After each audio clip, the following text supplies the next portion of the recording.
Greetings, road warriors! Tonight our chronicle covers a digital expanse that rivals the real world in complexity and passion. A story of how a few dissatisfied drivers built a virtual continent with their bare hands. We are driving into the history of Promods. Picture a rain-slicked highway stretching out before your windshield, the rhythmic slap of wiper blades keeping time with a low-idling diesel engine. The cab is warm, the dashboard lights are a comforting amber glow, and outside the pixels form a landscape so detailed you might forget you're sitting in a chair at home. But it wasn't always this way. There was a time when the virtual world was small, flat, and repetitive. Let's be honest, finding a rest stop that actually has space when you're 2 minutes from a fatigue violation is a lottery you usually lose, but tonight we have plenty of time. So before you get comfortable, take a moment to like the video and subscribe, but only if you genuinely enjoy what I do here. Go ahead and drop a comment letting me know where in the world you're hauling from tonight and what time is on your clock. Now, dim the lights, maybe turn on a fan for that soft background hum, and let's ease into tonight's journey together. The story begins not with a grand announcement or a corporate press release, but with a quiet, collective sigh of frustration echoing across internet forums in late 2012. Euro Truck Simulator 2 had just hit the shelves in October of that year. For the simulation community, it was a revelation. A massive leap forward from the older titles that felt more like arcade games than serious logistical challenges. The physics were weightier, the trucks looked fantastic, and for the first time you could really feel the heft of a 20-ton cargo behind you as you navigated a roundabout. But as the initial honeymoon period wore off and drivers began logging their first few thousand kilometers, a stark reality set in. The world, quite frankly, felt a bit empty. In those early days, the map, what we now affectionately call the vanilla map, was a technical marvel for its time, but it was also a caricature of Europe. It was built on a scale of 1/19, meaning 19 kilometers of real-world asphalt were compressed into a single kilometer of game space. While that compression is necessary to keep gameplay manageable, nobody actually wants to drive for 12 real-time hours just to deliver a pallet of yogurt from Berlin to Munich. The execution left something to be desired. The landscape was a blur of generic green fields and repetitive trees. You could drive from the Netherlands to Poland and see the exact same gas station model 12 times. It was like living in a world where a single architect had won the contract for every building on the continent and only owned one set of blueprints. The geography itself suffered from a severe case of flattening. The Alps, those majestic, jagged peaks that should tower over the cab and make your engine scream in low gears, were often reduced to gentle, rolling hills that a fully loaded Scania could climb in 10th gear without breaking a sweat. For players who actually lived in these regions, the disconnect was jarring. Imagine being a trucker from the UK, excited to drive the virtual M25, only to find that the orbital motorway had been reduced to a simple, traffic-free loop with none of the terrified tourists or perpetual gridlock that gives the real road its distinct flavour. It was clean, it was functional, but it lacked soul. SCS Software, the developer based in Prague, was a small team back then. They had built a solid foundation, a canvas for trucking, but they simply didn't have the manpower to handcraft every exit ramp from Paris to Bratislava. They used a system of prefabs, pre-made intersections and road segments, that could be snapped together like a digital train set.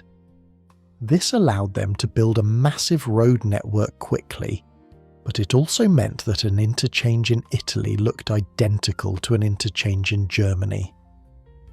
The immersion broke the moment you looked too closely.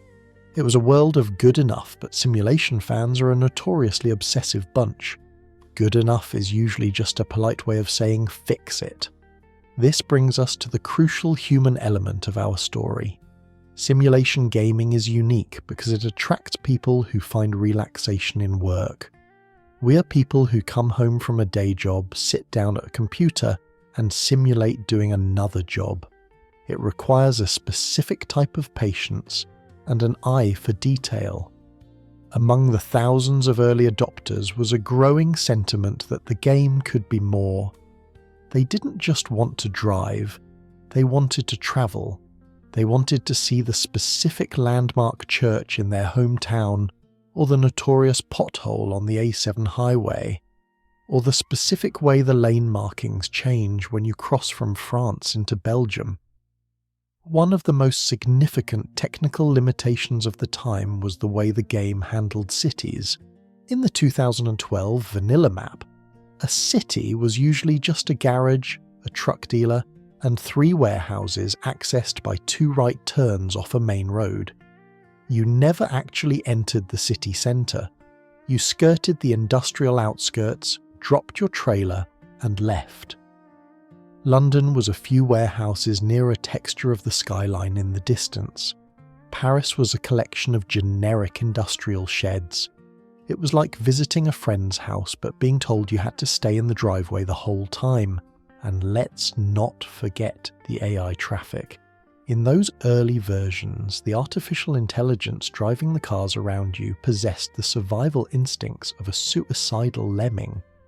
They would stop dead on highways, merge into the side of your fuel tank without signalling, or sit at green lights contemplating the meaning of existence while your delivery deadline ticked away.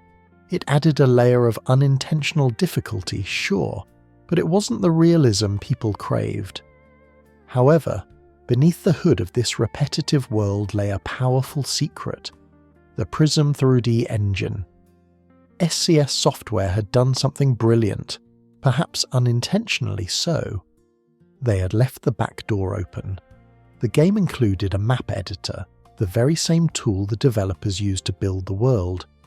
It wasn't a user-friendly app with a nice tutorial and a help clippy popping up to say, "It looks like you're trying to build a highway." It was a raw, complex developer-grade interface buried in the game files, accessible only by enabling the developer console and typing edit.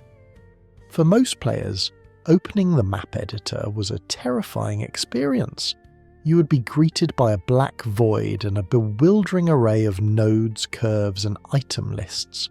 One wrong click could delete the entire country of Switzerland, but for a select few, this black void looked like opportunity. It was a blank slate. These early pioneers realized that if the developers hadn't built the specific interchange near their house, they could technically build it themselves. This is where the concept of mapping transitioned from a hobby to an obsession. You have to understand the sheer tedium involved here. Building a map in Euro Truck Simulator 2 isn't like painting with a broad brush. It is more like assembling a mosaic with tweezers. Every single guardrail is an object. Every sign is placed by hand. Every tree is positioned. To create a curve in a road, you have to manipulate Bézier curves, adjusting the tension and direction of the road nodes to ensure the asphalt flows smoothly.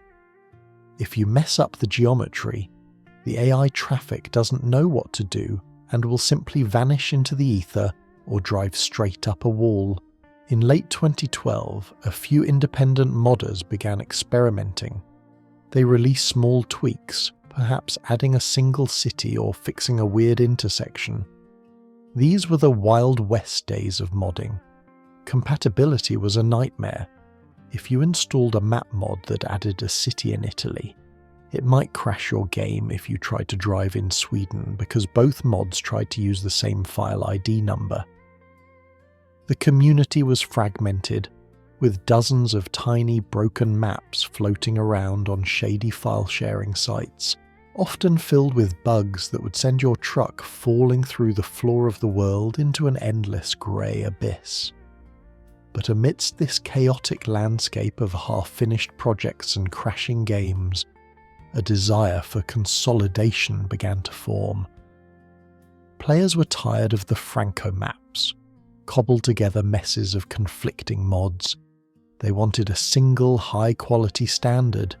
They wanted a map that felt like an official expansion, or perhaps something even better.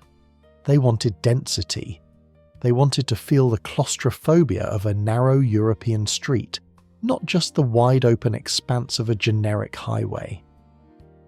It is interesting to note that the psychology of the truck sim player is rooted in the journey. In a racing game, the track is just a container for speed. In a truck sim, the road is the gameplay.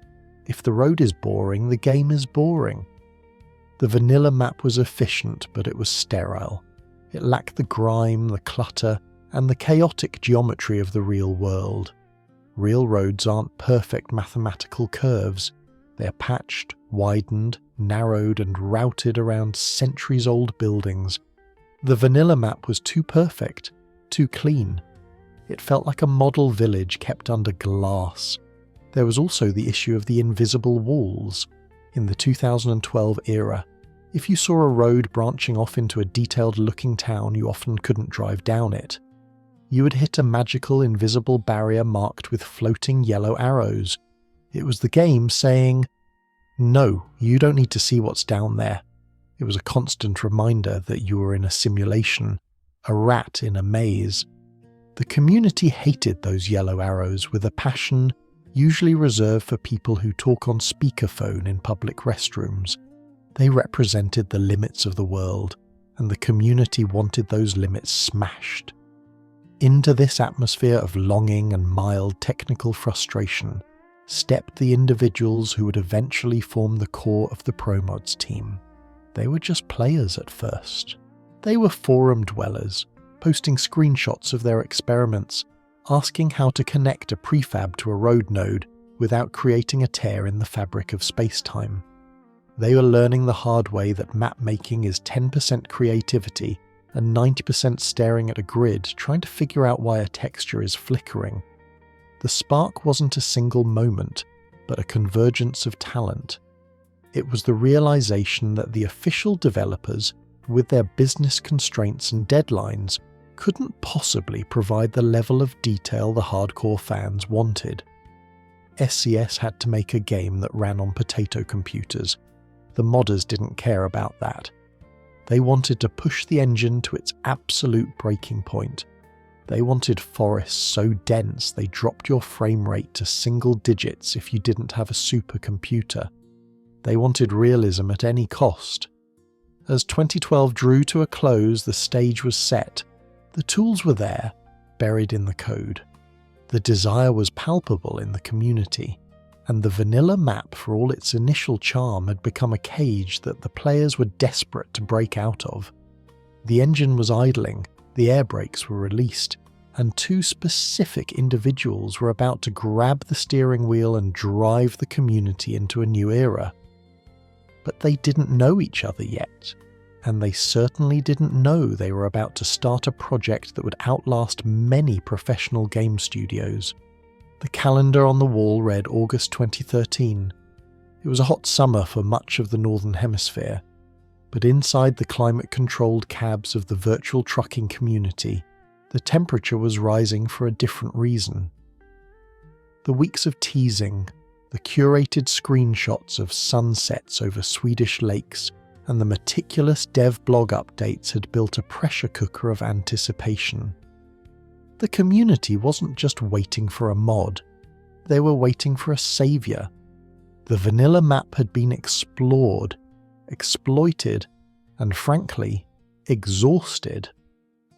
Drivers knew every pothole in the base game's version of Germany. They could navigate the UK roundabouts with their eyes closed. They were hungry for the new frontier. When the files for Promods v1.new finally dropped, the reaction was less of a ripple and more of a seismic event.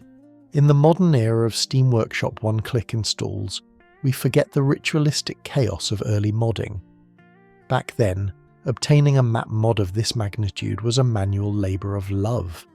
You had to navigate to a third-party site, battle with download mirrors that seemed to run on hamster wheel power and manually drag the .c's files into your My Documents folder. The first casualty of the release was the hosting server. It's a rite of passage for any successful internet launch, the hug of death. Thousands of truckers, desperate to haul timber from Copenhagen to Oslo, hammered the download button simultaneously. The bandwidth evaporated instantly.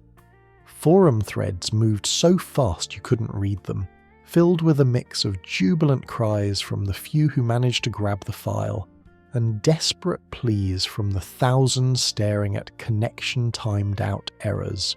It was the digital equivalent of a Black Friday stampede, but instead of fighting for a flat-screen TV, people were fighting for the privilege of driving a virtual Volvo through a virtual tunnel.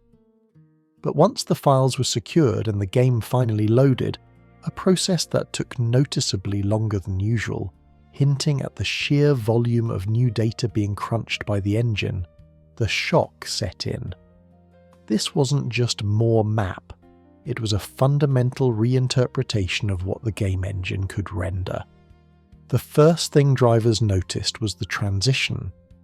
Driving north from the vanilla German city of Hamburg, heading toward the Danish border, the world shifted. It was subtle at first. The grass textures seemed a bit more varied. The trees looked less like cardboard cutouts and more like vegetation. But then you hit the new signage. In the vanilla game, road signs were functional. They told you Berlin or Paris, with a generic font that was readable but soulless. Promods had done something obsessive. They had replicated the specific typography, colour palettes, and mounting hardware of the real-world Danish and Swedish road authorities. It sounds like a minor detail. Who cares about the font on a speed limit sign? But your brain notices. When the signage matches reality, the immersion deepens instantly. You weren't just in a game anymore, you were in Denmark. Then came the cities. Remember, in 2013, an ETS2 city was a few blocks of industrial zoning. Promods shattered this template. They built ring roads. They built complex intersections that mirrored their real-life counterparts. Entering a city in Promods felt like an event. You had to navigate traffic, read lanes, and watch for landmarks. They included recognizable buildings, hotels, stadiums, distinct bridges that locals could actually identify. For the first time, players from Scandinavia were posting on the forums, "Hey, I can see my apartment building from the highway." That level of granular connection was unprecedented. A specific technical detail that floored the community was the implementation of the scan line road markings. In Norway, the dividing lines on the road are yellow, not white. It's a distinctive visual cue that signals you are deep in the north. The vanilla game didn't really have a mechanism to easily switch road marking colours based on territory without creating entirely new road templates. ScuL and Kutchek had gone to the trouble of creating these custom road assets. As you crossed the border, the white lines faded and the yellow lines took over. It was a visual love letter to the region. The release also introduced the community to the concept of quality over quantity. Prior to Promods, the prevailing philosophy in map modding was expansion at any cost. There were maps that added all of Africa or South America, but they were flat, empty deserts with a single road texture stretched over 1,000 miles. They were boring. Promods went the other way. They only added Scandinavia, but every kilometre was handcrafted. There were no copy-paste forests. Every curve in the road felt like it had been considered. This created a jarring contrast. You would be driving through the beautiful, detailed landscapes of the Promods expansion, enjoying the custom assets and the realistic elevation changes, and then you would cross back into the vanilla map. The drop in quality was like falling off a cliff. The official SCS map suddenly looked sparse and dated by comparison. It was a Matrix moment for many players. they realised they'd been living in a simulation of a simulation. Promods showed them what the engine was actually capable of, and it made the official content look like a placeholder. However, this new fidelity came with a cost: hardware panic. The vanilla game was optimised to run on a toaster. It had to be to reach a broad audience. Promods, built by enthusiasts for enthusiasts, had no such corporate mandate. They packed scenes with more trees, more buildings, and more dynamic lights than the developers ever intended. This brings us to a shared human experience that defines this era: the frame rate drop. Drivers with modest PCs would cruise smoothly through Germany at 60 frames per second, only to hit the Promods version of Copenhagen and watch their game turn into a slideshow. It became a badge of honour to build a PC powerful enough to run Promods smoothly. The mod didn't just change the map, it actually drove hardware sales. People were upgrading their graphics cards specifically to see the Swedish fjords without stuttering. The release also birthed a new kind of metagame, the load order puzzle. Because Promods modified so many base files, it was notoriously finicky about where it sat in the mod manager list. If you put your real headlights mod above Promods, the game might crash.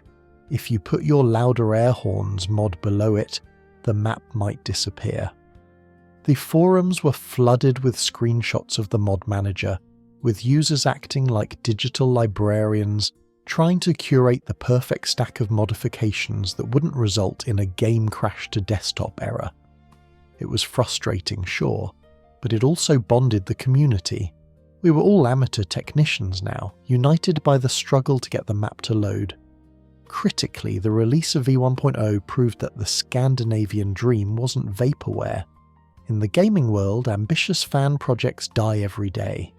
People promise the moon, post 3 screenshots, and then vanish when they realise how hard the work actually is. Promods had delivered. They had finished the marathon. This bought them an immense amount of capital and trust.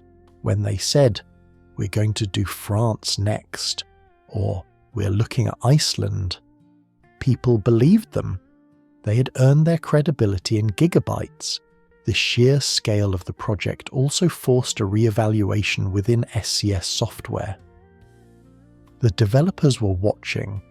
They couldn't ignore the fact that 2 guys in their bedrooms had produced a map expansion that rivaled their own DLCs in quality. It wasn't a hostile relationship, far from it. It was a symbiotic rivalry. Promods pushed the envelope, showing SCS what the hardcore fans wanted. In turn, SCS improved the engine, giving Promods better tools to work with. But in those early days of late 2013, the balance of power felt like it had shifted. The community had taken ownership of the world. As the dust settled on the launch, and the download servers finally cooled down, thousands of trucks were rolling off the ferries in Denmark, dispersing into the Nordic twilight. The chat logs were full of screenshots, sunrises over the fjords, tight maneuvers in complex ports, and the simple joy of seeing a road sign that looked real. The Promods era had officially begun. The map was no longer a static background. It was a living, breathing project, and it was only going to get bigger. But as the team celebrated their victory, they were already looking at the map editor again. Because in the world of mapping, there is always another blank grey void waiting to be filled. Now that we've felt the wind in our hair and the thrill of the open road, we must do something a bit unorthodox. We're going to pull over, set the parking brake, and step out of the truck. In fact, we're going to step out of reality entirely. To truly understand why Promods is a masterpiece, we have to look behind the curtain at the tools used to build it. We have to talk about the map editor. For the average player, the game is a seamless flow of asphalt and scenery. But for a mapper, the world is a wireframe grid suspended in a black void. Accessing this world requires a secret handshake of sorts.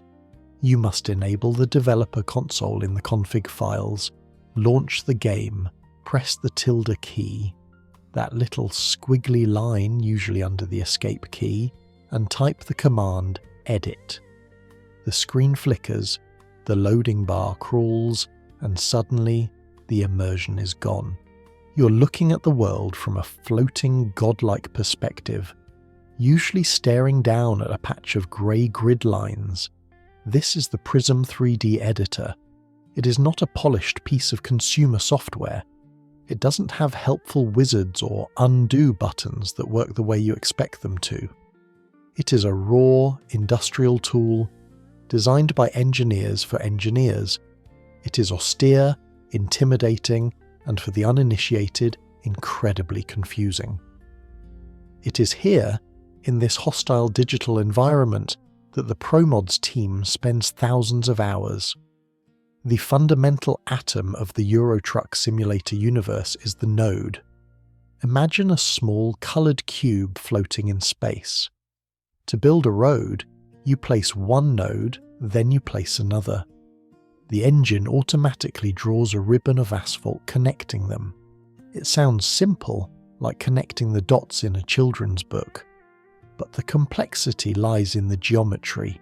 These connections are defined by Bézier curves, mathematical formulas that determine how the line bends between 2 points. A mapper doesn't just place a road, they sculpt it. They have to grab the handles of the curve, invisible levers extending from the node, and pull them to create the perfect arc of a highway off-ramp.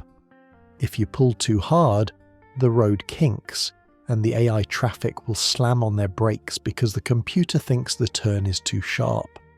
If you don't pull hard enough, the curve looks unnatural and blocky.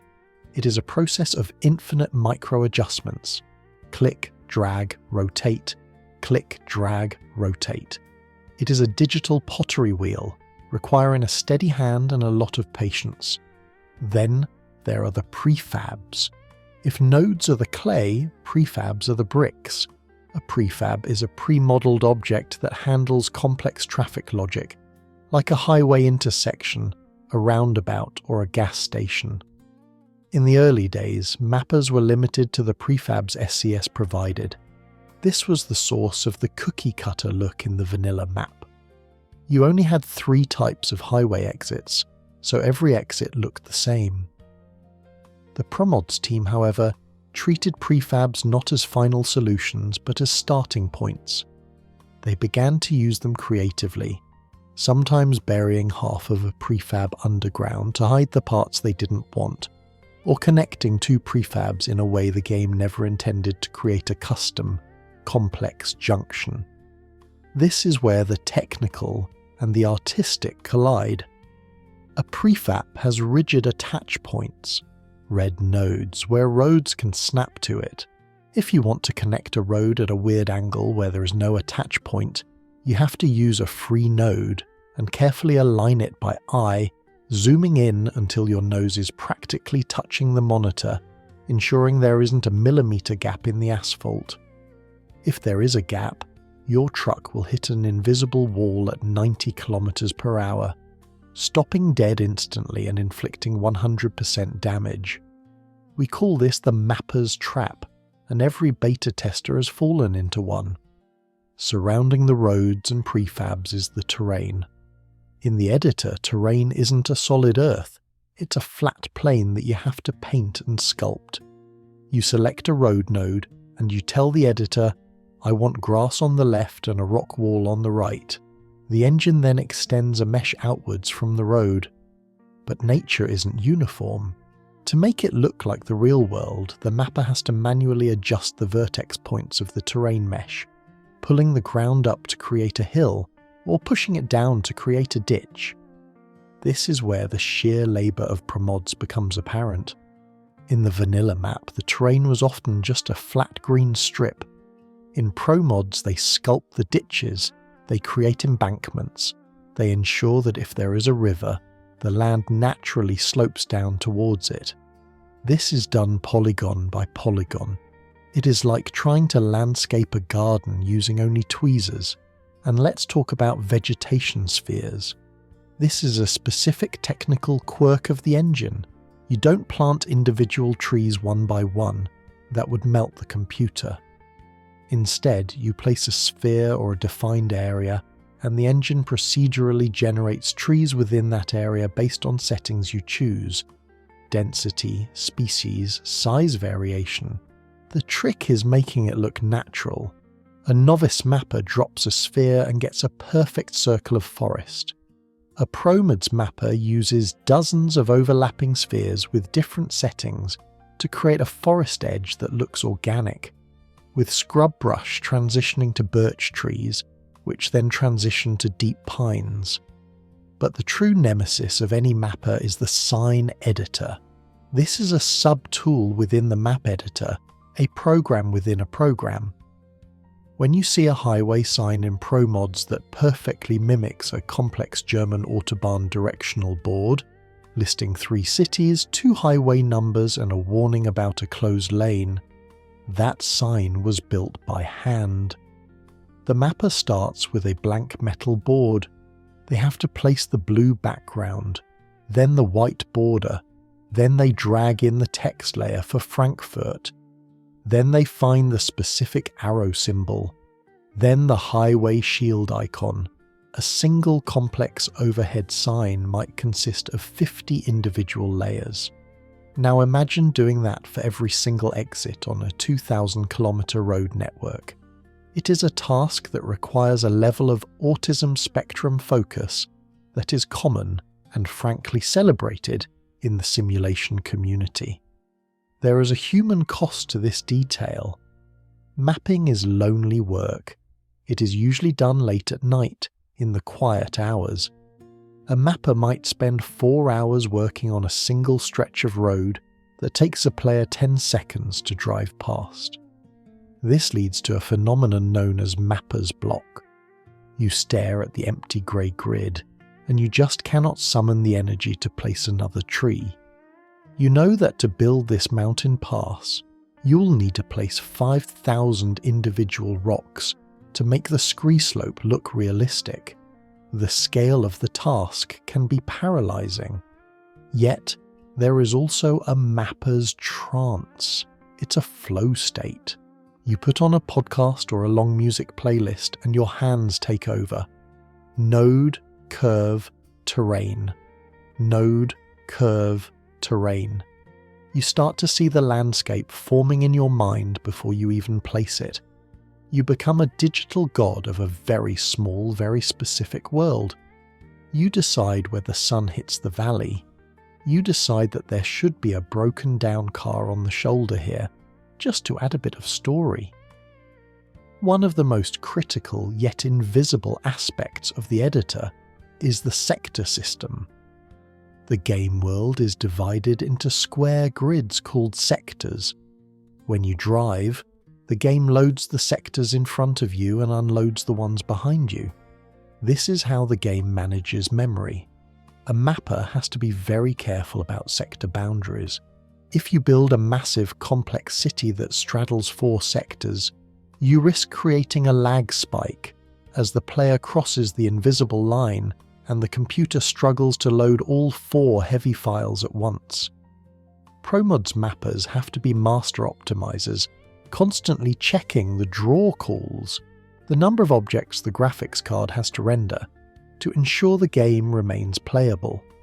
The editor also has a terrifying feature, the recompute button. After you make changes, you have to recompute the map data so the navigation system knows where the roads are. This process can take minutes or hours depending on the map size, and sometimes, at the end of a long recompute, the editor simply crashes. No error message, just a desktop. The feeling of losing 3 hours of unsaved work because you forgot to press Ctrl+S is a rite of passage that every single Promods developer has endured. It is the heartbreak that hardens them. So the next time you drive past a beautifully detailed farm in the game, with a tractor in the field, a specific type of fence, and chickens pecking in the dirt, remember that none of that was there by default. Someone, somewhere, sat in a dark room, zoomed in on a grey grid, and manually placed that chicken. They rotated it so it wasn't facing a wall. They made sure it wasn't floating 2 inches off the ground.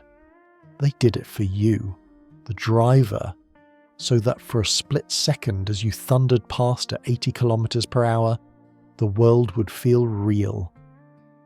The map editor is a harsh, unforgiving canvas, but in the hands of the Promods team, it became an instrument of art. They learned to bend the engine to their will, to break the rules of the prefabs, and to paint with polygons in a way that SCS Software had never anticipated. But as the map grew, so did the complications. They were no longer just building in a void, they were building on top of a game that was constantly changing, and soon the official developers would release an update that would put them on a collision course with their own creation. As we ease off the throttle and coast down a long, gentle grade, listening to the Jake break chatter in that low, comforting baritone, we have to address the elephant in the room. Or rather, the elephant in the server room. We have established that the Promods team was building a masterpiece, painting details onto a canvas that the original developers had left blank. But here is the catch. The developers were not asleep. SCS Software was a business, and businesses need to sell things. This set the stage for a fascinating, stressful, and ultimately symbiotic dance between the creators of the game and the recreators of the map. We call it the collision course. Imagine spending 6 months building a magnificent sandcastle on the beach. You have sculpted the towers, dug the moat, and even found a little crab to live in the gatehouse. You are proud. Then you look up and see the Army Corps of Engineers driving a bulldozer toward you, with a permit to build a concrete hotel exactly where your sandcastle sits. This is the feeling of a map modder on the day a new official DLC, downloadable content, is announced. The first tremor of this tectonic shift occurred relatively early, in September 2013, with the release of the Going East expansion. This was SCS Software's first attempt at enlarging the world, pushing into Poland, the Czech Republic, Slovakia, and Hungary. For Promods, this was manageable. Their focus was Scandinavia, which was geographically distinct. They could coexist. The mod handled the north, the official DLC handled the east. It was a peaceful partition of the continent. But the real crisis, the one that defined the future of the project, arrived with the announcement of the Scandinavia DLC, released in May 2015. Pause for a moment and appreciate the irony. Promods was founded specifically because Scandinavia was missing. They had spent years building Denmark, Sweden, and Norway. It was their flagship product. It was their identity. And now, the official developers were releasing a high-budget professional expansion covering the exact same territory. This created an existential crisis within the team. The immediate fear was obsolescence. Why would anyone download a mod, deal with the file management, and risk game crashes if they could just buy the official polished bug-free expansion from Steam? There were sleepless nights in the developer chat channels. Had they wasted years of their lives? Was this the end of the road? However, once the panic subsided and the team got their hands on the official DLC, the conversation shifted from defeat to integration. They realized that while the official map was good, it wasn't Promods good. SCS had to design for the average player, someone playing on a laptop with integrated graphics.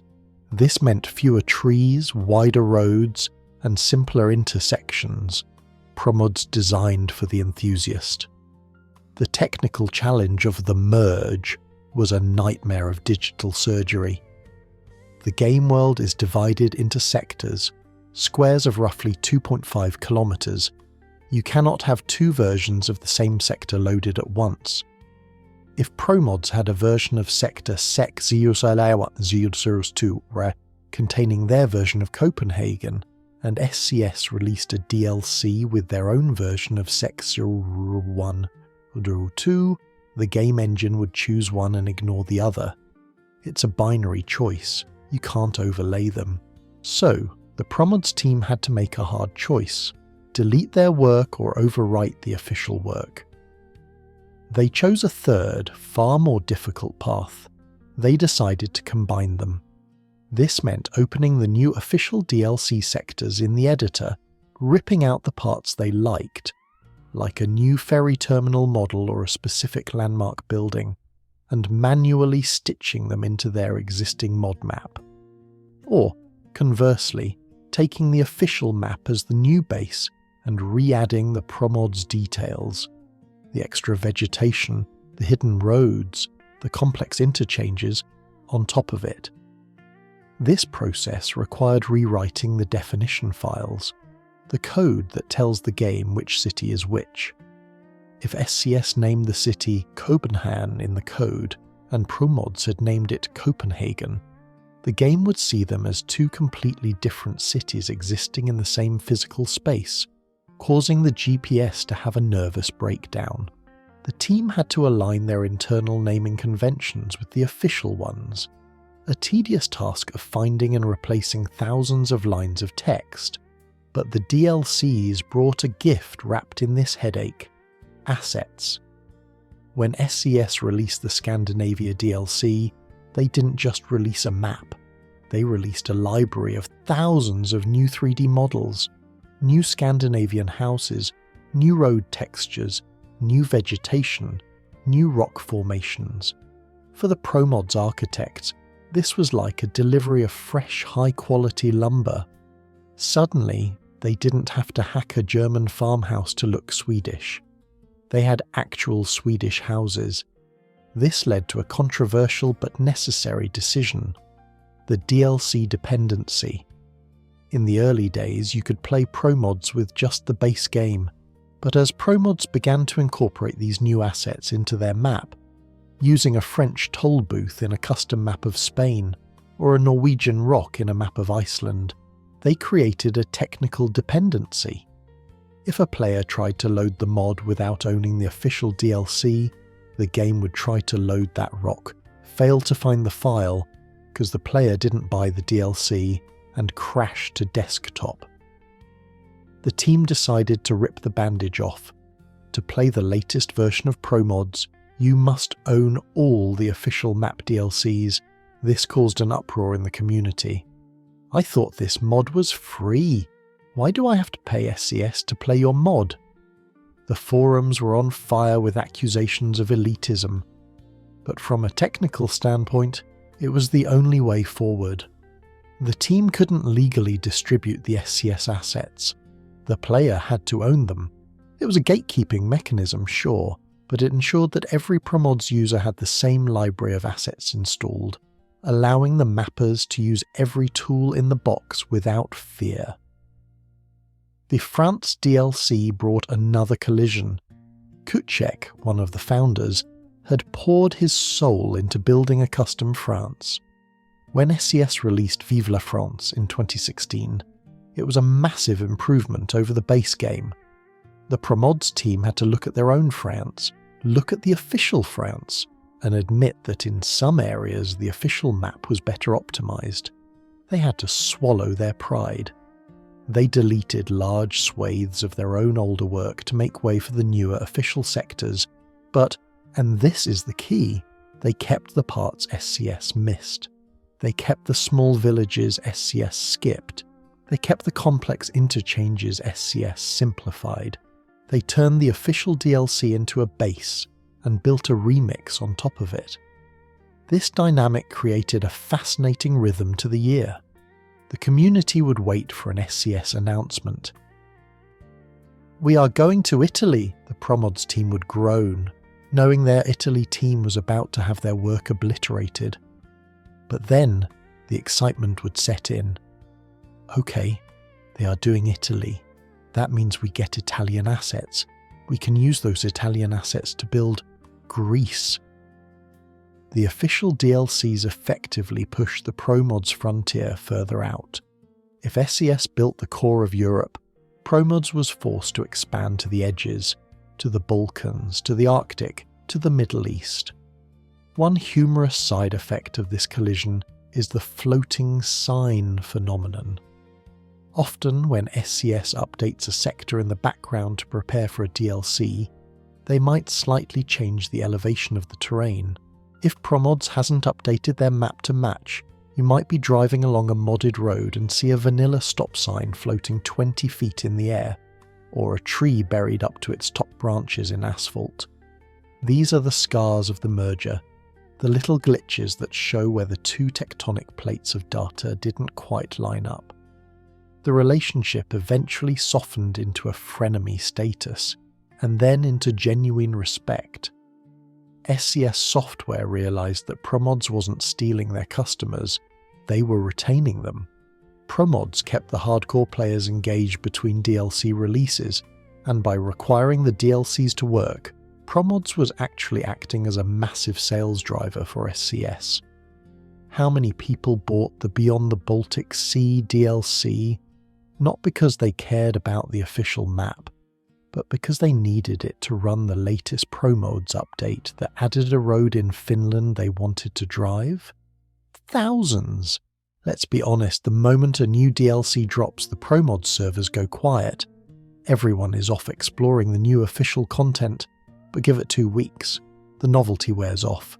The players notice that the official highway's a bit too straight, the city's a bit too empty. They start to miss the clutter. They miss the difficulty. And they come back to the forum asking the eternal question, when is the compatibility update coming? The collision course didn't result in a crash, it resulted in a convoy. The official developers drive the lead truck, paving the highway and setting the rules of the road. Promods follows behind, painting the lines, planting the flowers, and occasionally digging a massive pothole just to keep you awake. It is a symbiotic ecosystem where the corporate product provides the skeleton and the community passion provides the flesh. And as we'll see, this ecosystem eventually became so intertwined that the line between modder and developer began to blur completely. As we merge onto the highway of professional ambition, checking our mirrors for traffic in the blind spot, we encounter a fascinating turn in the narrative. We've established that Promods began as a rebellion, a statement that we can do it better. But as the years rolled by and the map quality skyrocketed, a strange thing happened. The rebellion didn't just get noticed by the Empire started handing out job offers. This is the story of how a hobbyist modding team inadvertently became the world's most effective unpaid internship program for SCS Software. In the traditional gaming industry, getting a job as a level designer is a grueling process. You go to university, you build a portfolio of generic environments, you send out hundreds of resumes to HR departments that use automated filters to reject you, and you pray for an interview. The Promods team, however, bypassed this entire bureaucratic machinery. They didn't send resumes, they sent .csys files. Their portfolio wasn't a PDF, it was a living, breathing continent that thousands of people were playing every day. Imagine you're a senior producer at SCS Software in Prague. You're looking for a new map designer. You could hire a fresh graduate who understands the theory of game design, but has never touched your specific proprietary, headache-inducing Prism 3D editor. You would have to spend 6 months training them just to place a road node without crashing the computer. Or you could hire the guy from the Promods forum who just released a stunningly realistic recreation of the A7 Autobahn, who already knows the keyboard shortcuts by heart, and who has already solved technical problems your own team hasn't even encountered yet. It's not a difficult choice. This created a phenomenon known in the community as the brain drain, though perhaps the ascension is a better term. Slowly, prominent names from the Promods credits list began to vanish from the volunteer roster, only to reappear in the credits of the official game. It started as a trickle, a texture artist here, a junior mapper there. But it soon became an open secret. If you wanted to work for SCS, the best way to prove your worth was to cut your teeth in Promods. The transition from modder to developer is a jarring shift in reality, and it is worth exploring the psychology of this change. As a modder, you are a god of your own domain. If you want to spend 3 weeks detailing a single truck stop in rural Finland because you have a fond childhood memory of buying a hot dog there, you can. Nobody's tracking your hours. Nobody's telling you that the asset budget for that sector is too high. You are fueled by passion and perfectionism. But when you walk through the doors of the studio in Prague or log in remotely as a contractor, the rules change. You're no longer painting. You're manufacturing. You have deadlines. The sprint schedule dictates that you must finish 50 kilometers of highway by Friday. That lovingly detailed truck stop, cut it. It uses too many unique models. The engine can't handle it on a low-end laptop. You have to learn the discipline of optimization. You have to learn to kill your darlings. There is a specific technical hurdle here that separates the amateur from the pro, the performance budget. In Promods, if a forest is so dense it drops the frame rate to 20 FPS, the community just shrugs and says, "Time to buy a better GPU." In the official game, that is a failure state. The game must run on a potato. It must run on integrated graphics. It must run on consoles. The former modders had to unlearn their habit of cluttering the scene.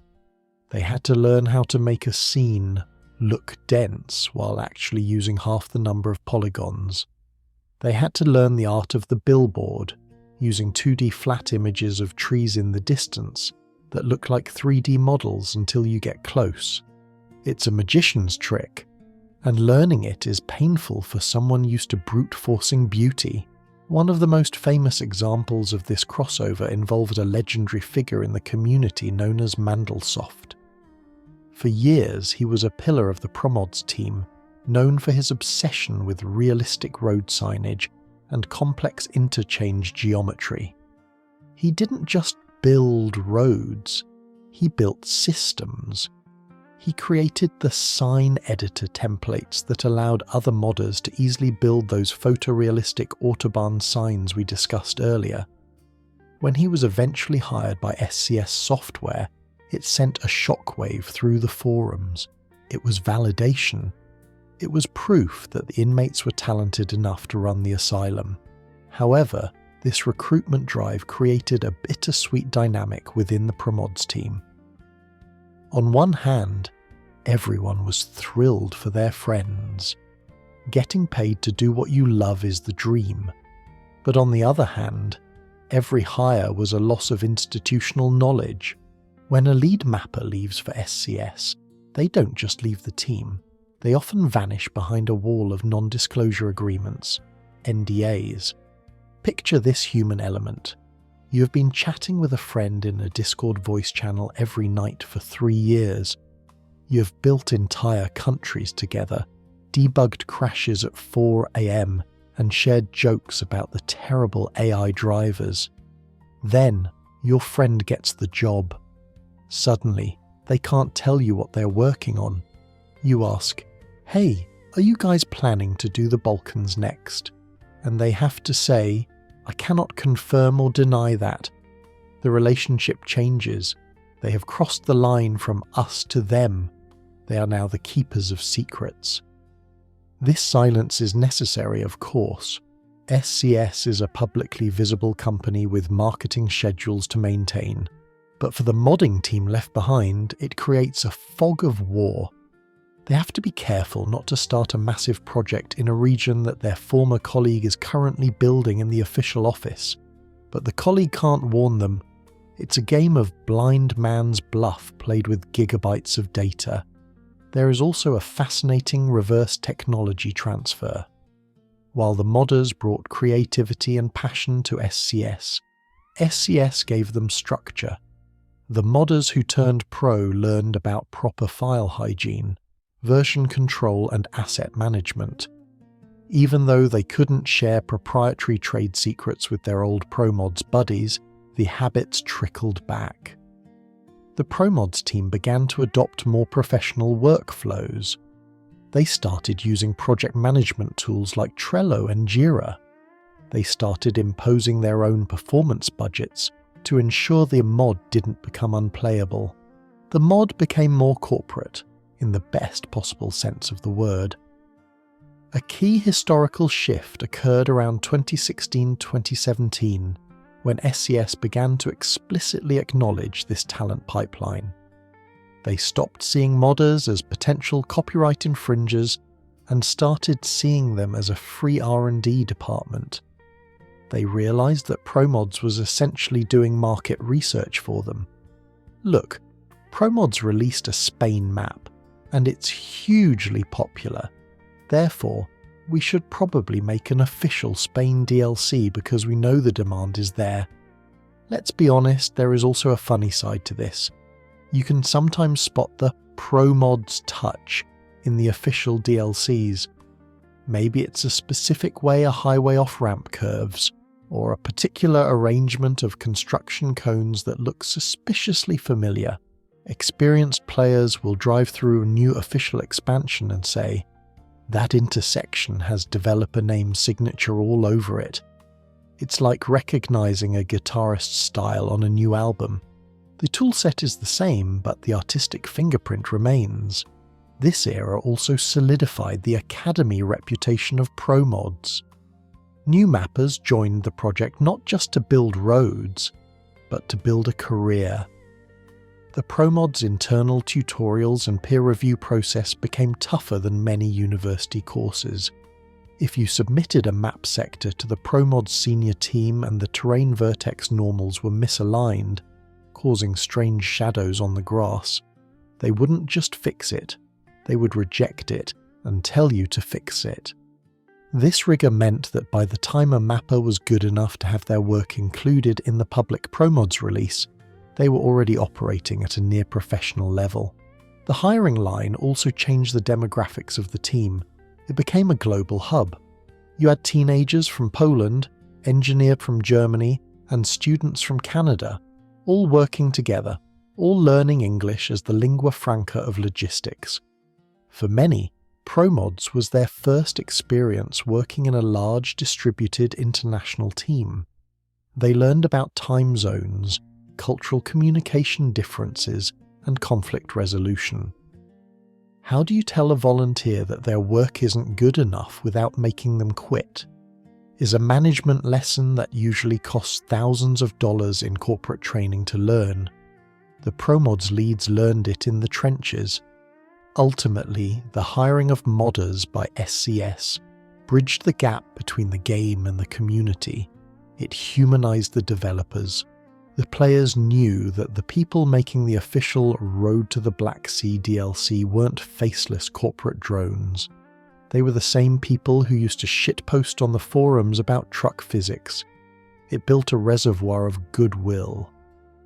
When the official game had bugs, the community was more forgiving because they knew one of us was on the inside, probably trying their best to fix it. So, as we cruise through the night, passing the lit windows of office buildings where developers are burning the midnight oil, we realize that the road we're driving on is a collaborative effort in the truest sense. It was built by amateurs dreaming of professionalism, and professionals remembering their amateur roots. The line between the two had been paved over, sealed with asphalt and painted with fresh white lines.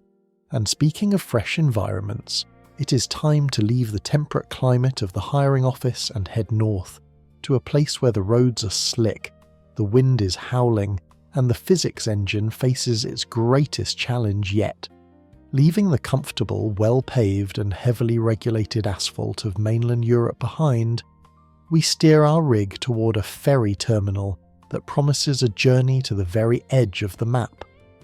We're trading the bureaucracy of the hiring line for the raw, elemental brutality of nature. We're going to Iceland.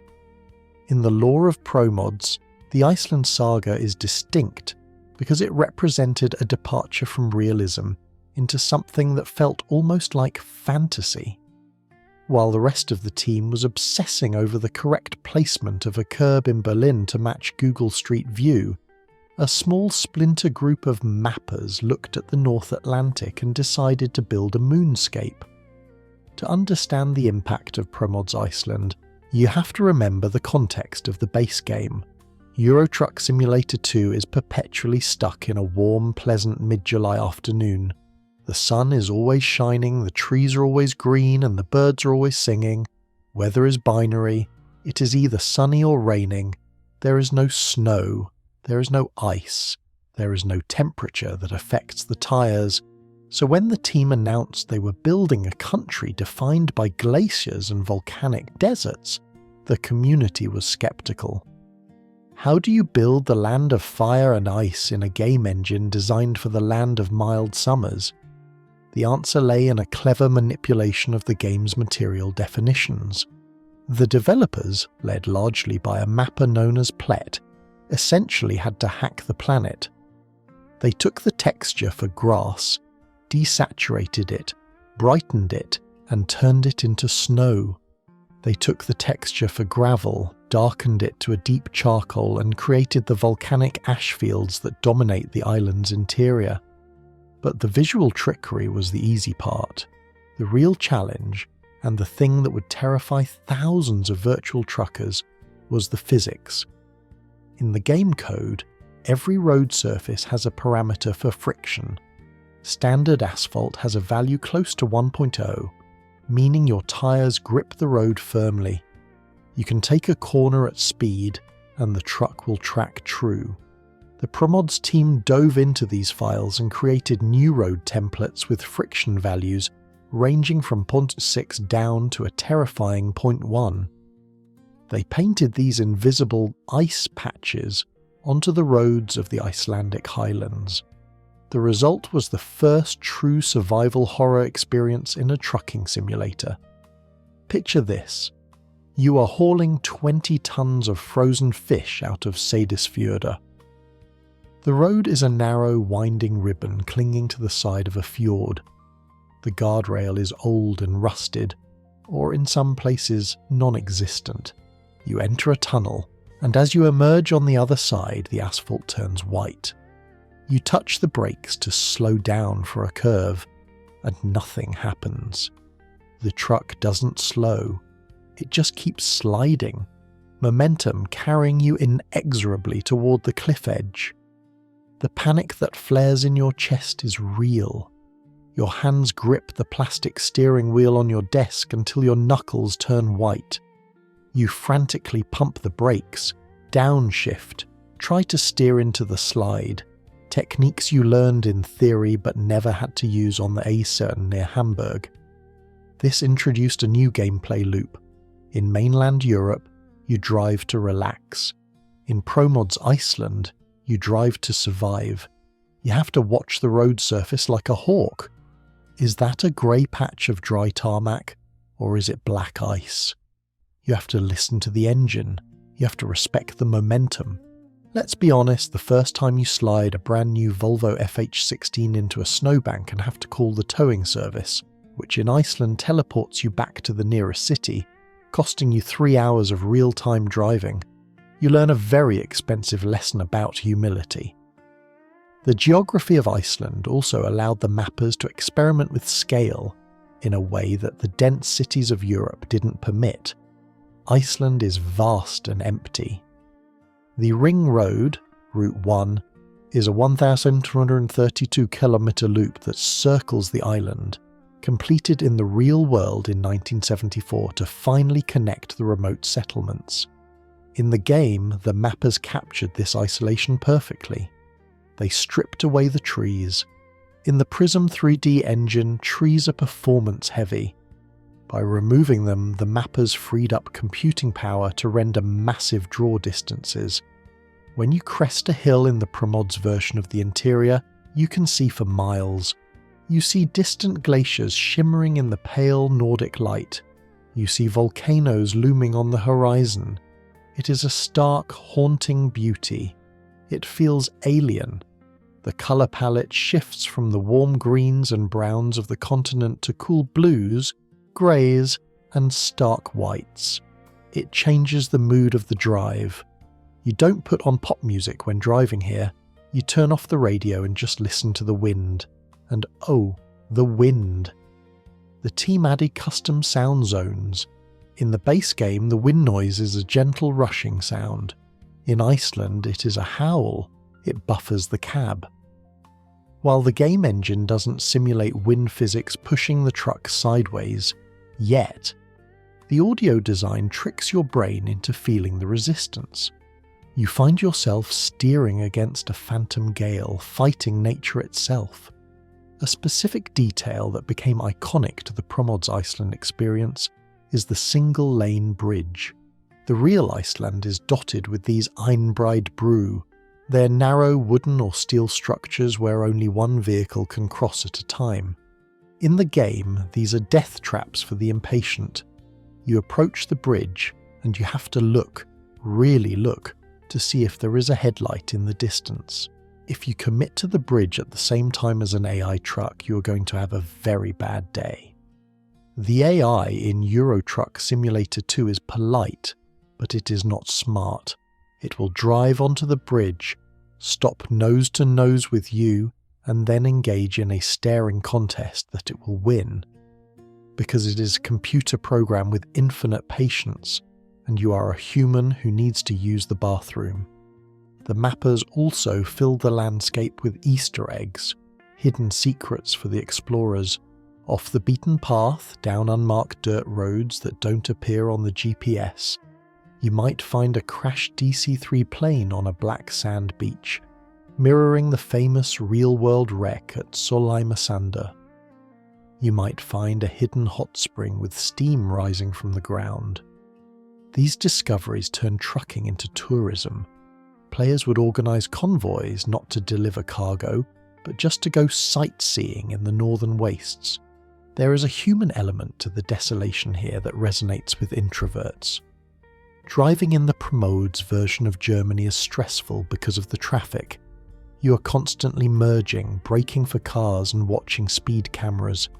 Iceland is empty. You can drive for 20 real-time minutes and not see another soul.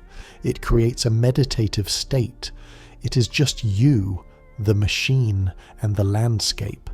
It captures the romantic ideal of the lone trucker better than any other part of the map.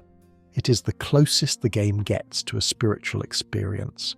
However, building this snowy paradise required fighting the engine's limitations on daylight. In the definition files for the map, you can set the latitude and longitude. The game engine uses this to calculate the position of the sun. Because Iceland is so far north, the mappers encountered the midnight sun phenomenon. In the summer months, the sun barely sets. It just dips toward the horizon and then comes back up. This resulted in beautiful perpetual golden hour lighting that photographers loved. But in the winter, well, the game doesn't strictly simulate seasons, but the mappers tweaked the skyboxes to create a perpetual gloom, a grey twilight that feels cold. The cities themselves, Reykjavik, Akureyri, Höfn, were built differently too. They weren't the industrial sprawls of the mainland. They were small, colourful outposts huddled against the elements. The houses were painted in bright reds, blues and yellows, a real-world Icelandic tradition to combat the winter depression. The mappers placed these colourful assets with care, creating a cosy, hygge feeling when you finally pulled into town after a long, treacherous haul across the interior. Seeing the streetlights of Egilsstadir appearing in the distance through a snowstorm brings a genuine feeling of relief. that is hard to describe to someone who doesn't play the game. The technical reception to Iceland was a mix of awe and frustration. The high-resolution textures for the rocks and the snow were taxing on video cards. The complex geometry of the lava fields, where thousands of individual rocks were placed to create a rugged terrain, pushed the vertex count to the limit. We call this the FPS tax. You pay the tax with your frame rate to buy the visual fidelity. But for Iceland, most players were willing to pay. The snow physics experiment was so successful that it eventually influenced the official developers. Years later, when SCS began to toy with the idea of dynamic weather and better tyre physics, they undoubtedly looked at what Promods had achieved with simple friction hacks. Promods had proven that players wanted weather conditions that actually affected driving, not just visual overlays. They proved that we wanted to struggle. Driving across the Promods version of the Vatnajökull Glacier, listening to the crunch of gravel turn into the silence of packed snow, you realise that this isn't just a map mod anymore. It is a mood piece. It is art, and it prepared the team for even greater challenges. Because if they could rebuild the geology of a volcanic island, surely they could handle a massive engineering project waiting for them back on the mainland. A project that involved tearing up the oldest, ugliest roads in the game and replacing them with German engineering perfection. But before we head back to the Autobahn, we should probably stop at this gas station and buy a wool sweater. It's getting cold in the cab. We now leave the icy grip of the Arctic Circle and head south, ferrying our truck back to the European mainland. As we roll off the boat and the tyres hit German asphalt, we find ourselves at the centre of the most significant renovation project in the history of the game. If Promods Scandinavia was about expansion, this next chapter is about demolition. This is the story of Project Carpenters, better known within the community as the ARP, the Autobahn Rebuilding Project. To understand the necessity of the ARP, you have to understand the geography of Euro Truck Simulator 2. Germany is not just another country on the map. It is the beating heart of the continent. It is the transit corridor for everything. If you are driving from Poland to France, you drive through Germany. If you are hauling from Italy to Denmark, you drive through Germany. In the game's economy, all roads lead to the Ruhr. However, for years this central heart was suffering from a severe case of cardiac arrest. The Germany of the 2012 vanilla map was a relic. It was built before the developers had fully mastered their tools and long before they had the budget for photogrammetry research. It was a land of flat, featureless green plains and, most notoriously, the cloverleaf of death. In the real world, German Autobahn interchanges are marvels of civil engineering, designed to handle unlimited speed safely. In the old game, they were copy-pasted cloverleaf junctions with 90-degree turns that defied physics. Merging onto the Autobahn in the vanilla map was a Russian roulette experience. The acceleration lanes were approximately 10 meters long. You would come around a tight bend at 40 kilometers per hour, check your mirror, see a wall of AI traffic doing 80, and have about half a second to pray before merging. It wasn't realistic, it was arcade madness. The Promods team looked at this aging core and decided that building beautiful new maps around it wasn't enough. It was like putting a fresh coat of paint on a house with a crumbling foundation. The contrast was becoming too painful.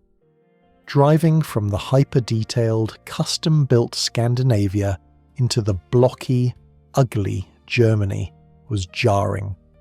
It broke the immersion instantly. So, around 2014, they launched the ARP. The scope of this project was terrifying. They weren't just fixing a few potholes, they were stripping the map down to the bedrock. To rebuild a sector in Germany, a mapper first had to delete everything. The roads, the trees, the buildings, all gone.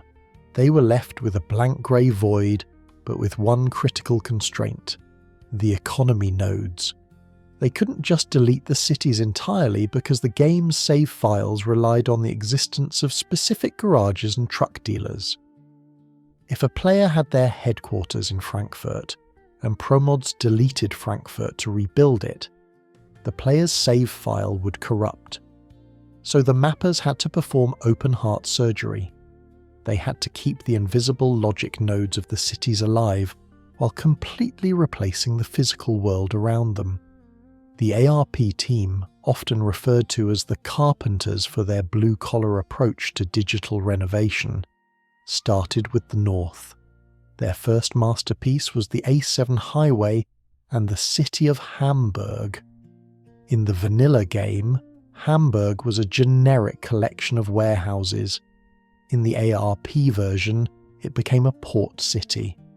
They built the massive container terminals. They modelled the Kurlbrand Bridge with its iconic cable-stayed design. But the crown jewel of this rebuild was the Elbe Tunnel. In the real world, the Elbe Tunnel is a critical, often congested underwater artery. In the old game, it didn't exist. The highway just sort of went over a generic bridge. The Promods team dug a hole. They built a custom tunnel structure. They even replicated the terrifyingly narrow lanes of the real tunnel, where you feel like your side mirrors are going to scrape the tile walls. Driving through the Promods Elbe Tunnel for the first time was a revelation. The lighting changed. The sound of the engine echoed. It felt claustrophobic and real. Another signature feature the ARP introduced was the Baustelle, the construction zone. Anyone who has driven in real Germany knows that the Autobahn is in a perpetual state of repair. The Carpenters decided to simulate this. They didn't just build perfect roads, they built broken ones. They closed off lanes with yellow temporary markings. They placed concrete jersey barriers that forced you to squeeze your wide load through a 2-meter gap. They added speed cameras that flashed you if you went 61 in a 60 zone. These construction zones were annoying, stressful, and absolutely beloved by the community because they added friction. They forced you to slow down and drive. The rebuilding effort also focused on the Autobahn feeling. Real German highways are not flat. They follow the landscape. They have long, sweeping curves and sudden, steep gradients. The ARP team used Google Earth references to sculpt the terrain. They built the Kassel Hills, Kasseler Berg, a notorious stretch of the A7, where steep inclines kill the momentum of heavy trucks. In the vanilla game, this section was flat. In Promods, you actually had to watch your temperature gauge and downshift into the crawler gears as your engine screamed to drag 25 tons up the grade. This project also highlighted the cut plane technique. To make the world look bigger, mappers use cut planes to slice mountains in half, rendering only the side the player sees. This saves performance. The ARP team became masters of this, creating mountains that were essentially cardboard standees, but positioned so perfectly behind layers of trees and fog that you never noticed the trick. They created the illusion of a vast Central European landscape in a space that was technically very small. However, the ARP was a victim of its own ambition. As they worked their way south, rebuilding Frankfurt, Munich and Berlin, the official developers at SCS Software finally woke up to the problem. Around 2018, SCS announced their own Germany rework. This brings us back to the collision course we discussed earlier, but this time it was fratricidal. The Promods team had spent years fixing Germany, and now SCS was fixing it officially. When the official Germany rework released, it was good. Very good. But it was different. The Promods team faced a dilemma. Keep their custom Germany, which was aging slightly but had more soul and difficulty, or delete it and accept the new official Germany. In many cases, they had to yield. The official update changed the underlying road network so drastically that keeping the old Promods sectors would have required a maintenance nightmare of merging that simply wasn't sustainable. So, large chunks of the ARP, thousands of hours of volunteer labour were essentially bulldozed. It is a poignant reality of modding. Everything is temporary. The Elbe tunnel you built in 2015 might be replaced by an official asset in 2020. But the team didn't mourn. They adapted. They took the new official Germany as a base and immediately started vandalising it again. They added the vegetation back in. They reopened the small local roads SCS had blocked off. They reinstated the complex city entrances that SCS had simplified for casual players. Today, driving through Promods Germany is a seamless blend of official SCS quality and Promods eccentricity. You might be driving on a smooth, official 3-lane highway, but then you take an exit and find yourself on a custom-built, potholed country road leading to a farm that doesn't exist in the base game. This is the legacy of the Carpenters. They proved that the oldest parts of the world didn't have to be abandoned, they could be redeemed. And as we leave the industrialised heart of Europe with its concrete sound walls and endless construction zones, we look to the southeast. The radio signal is fading.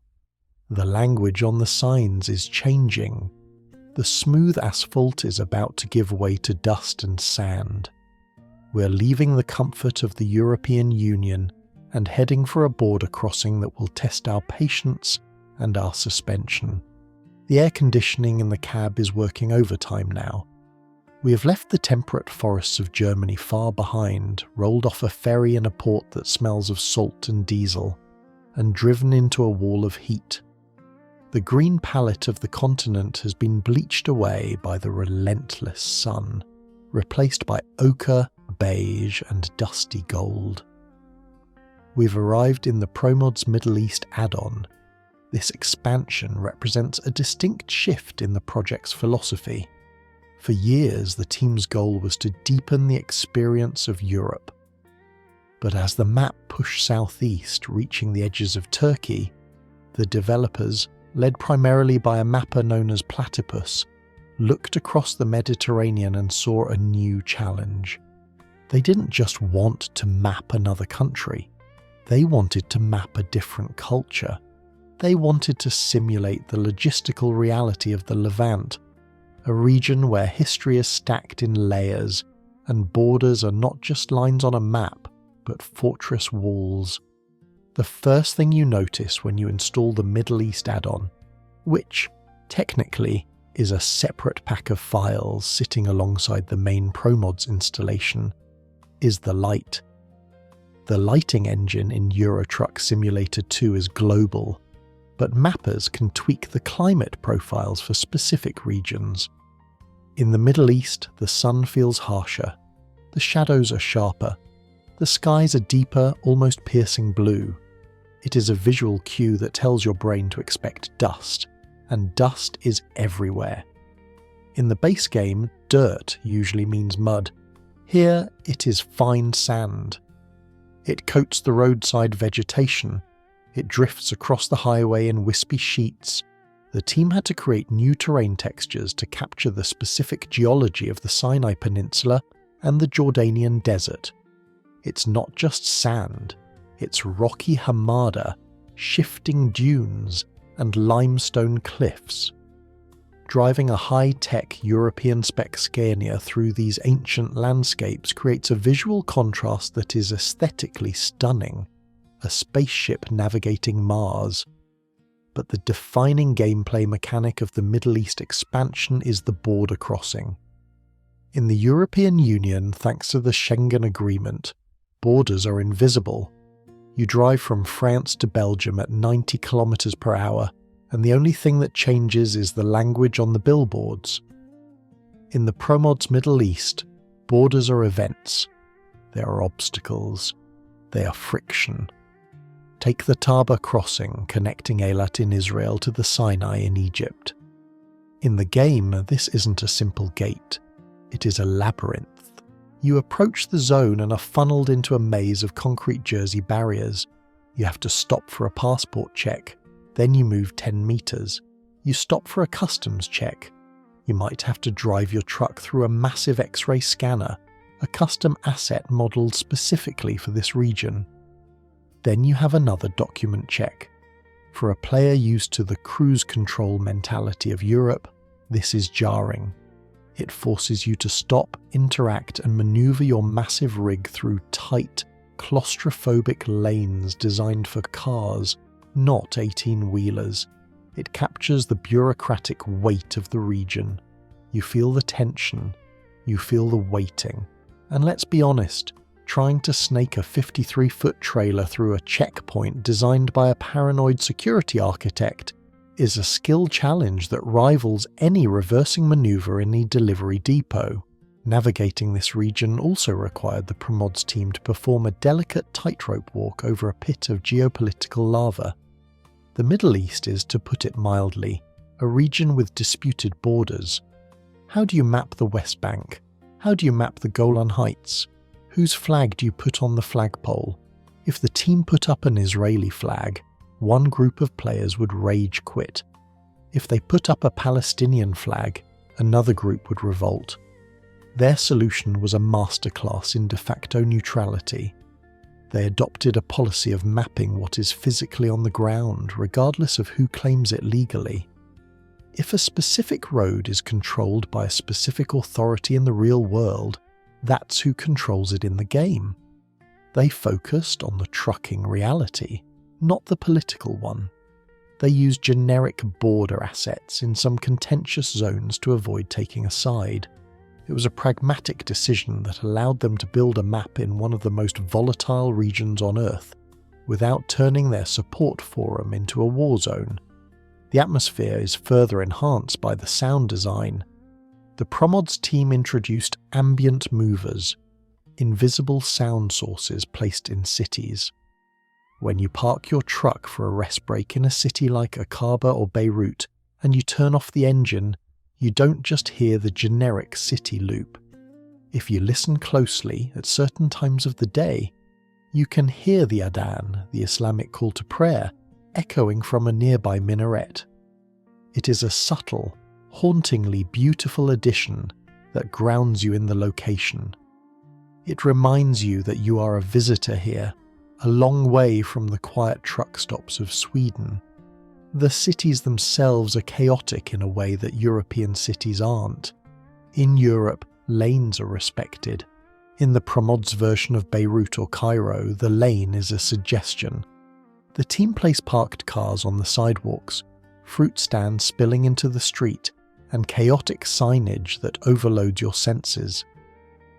The AI traffic seems to struggle more here, getting stuck in knots that feel oddly realistic for the region.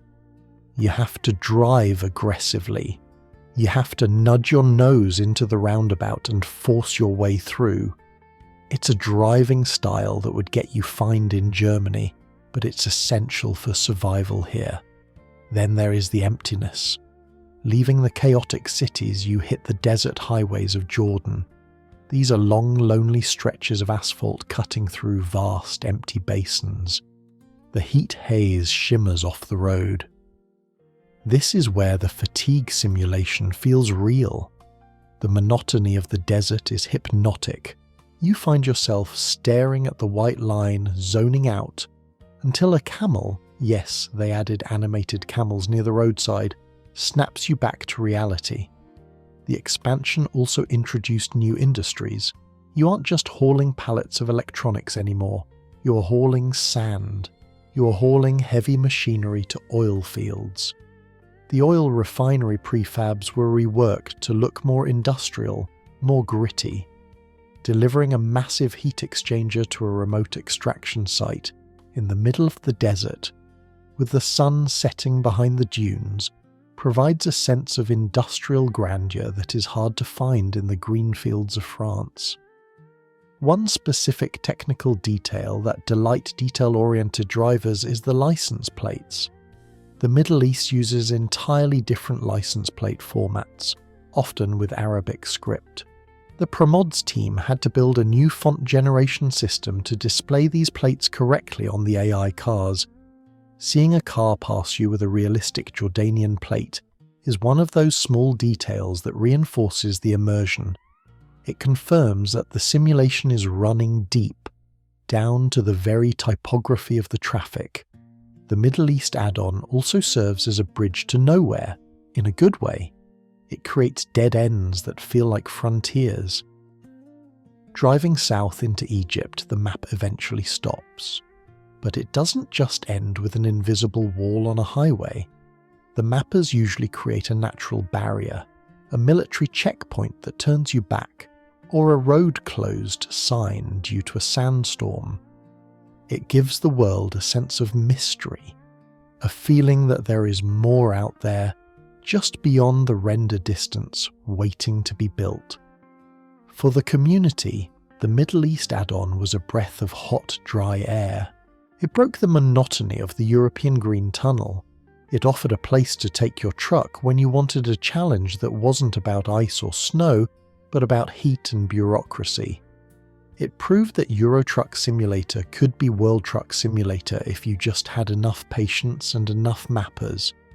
But as the sun sets over the Mediterranean, casting long purple shadows across the limestone cliffs of Lebanon, we must prepare for a radical change in latitude. We're going to leave the heat behind. We're going to fast travel north, far north, past the Arctic Circle, to a place where the roads are not made of asphalt, but of frozen dirt, and where the traffic jam is not caused by customs agents, but by thousands of players trying to drive on the same narrow cliff edge at the same time. We are going to Kirkenes. If you check your GPS coordinates, we're now at 69 degrees north latitude. The sun hangs low in the sky even at noon, casting long dramatic shadows over the tundra. We're in the Finnmark region of Norway, just a stone's throw from the Russian border. We've arrived in Kirkenes. In the real world, this is a quiet industrial town known for iron ore mining and king crab safaris. But in the digital world of Promods, specifically within the multiplayer ecosystem known as TruckersMP, Kirkenes is not a town, it is a battlefield. To understand the legend of the Kirkenes Quarry Road, we must first explain the unique architecture of TruckersMP. This is a third-party modification that allows thousands of players to drive on the same server simultaneously. There is no AI traffic here. Every truck you see is driven by a real human being. Most of the map is empty, with players spread out over thousands of kilometers. But for reasons that sociologists will study for decades, the community decided to congregate in two specific places: the road between Calais and Duisburg, and the dirt road leading to the Kirkenes Quarry. The road itself is a masterpiece of hostile design. Built by the Promods team to simulate the rugged access roads of an open-pit mine, it is not paved. It is a narrow ribbon of packed dirt and loose gravel. It winds its way down into the earth with a series of blind hairpin turns, steep gradients, and zero guardrails. On one side, you have a sheer wall of rock, on the other, a drop into the abyss. In single-player mode, it is a fun, technical challenge requiring careful braking and lane discipline. In multiplayer, however, it becomes the road of death. Imagine 300 trucks all trying to drive down a single-lane dirt track at the same time. Now imagine that half of them are pulling 60-ton locomotive engines, and the other half are driving Skoda passenger cars, the scout vehicles allowed in multiplayer, buzzing around like angry mosquitoes. The result is the most famous traffic jam in gaming history. Entering the Kirkenes area on a busy Friday night is a sensory overload. Your frame rate drops as your computer struggles to render hundreds of custom-painted trucks. The chat box scrolls so fast it becomes a blur of text. Wreck, ban, watch your lane, and sorry lag. The air horn noise is a constant deafening drone. It is chaotic, stressful, and absolutely mesmerizing. The physics of the quarry road are unforgiving. Remember the friction values we discussed earlier. This road uses the gravel template. It is slippery.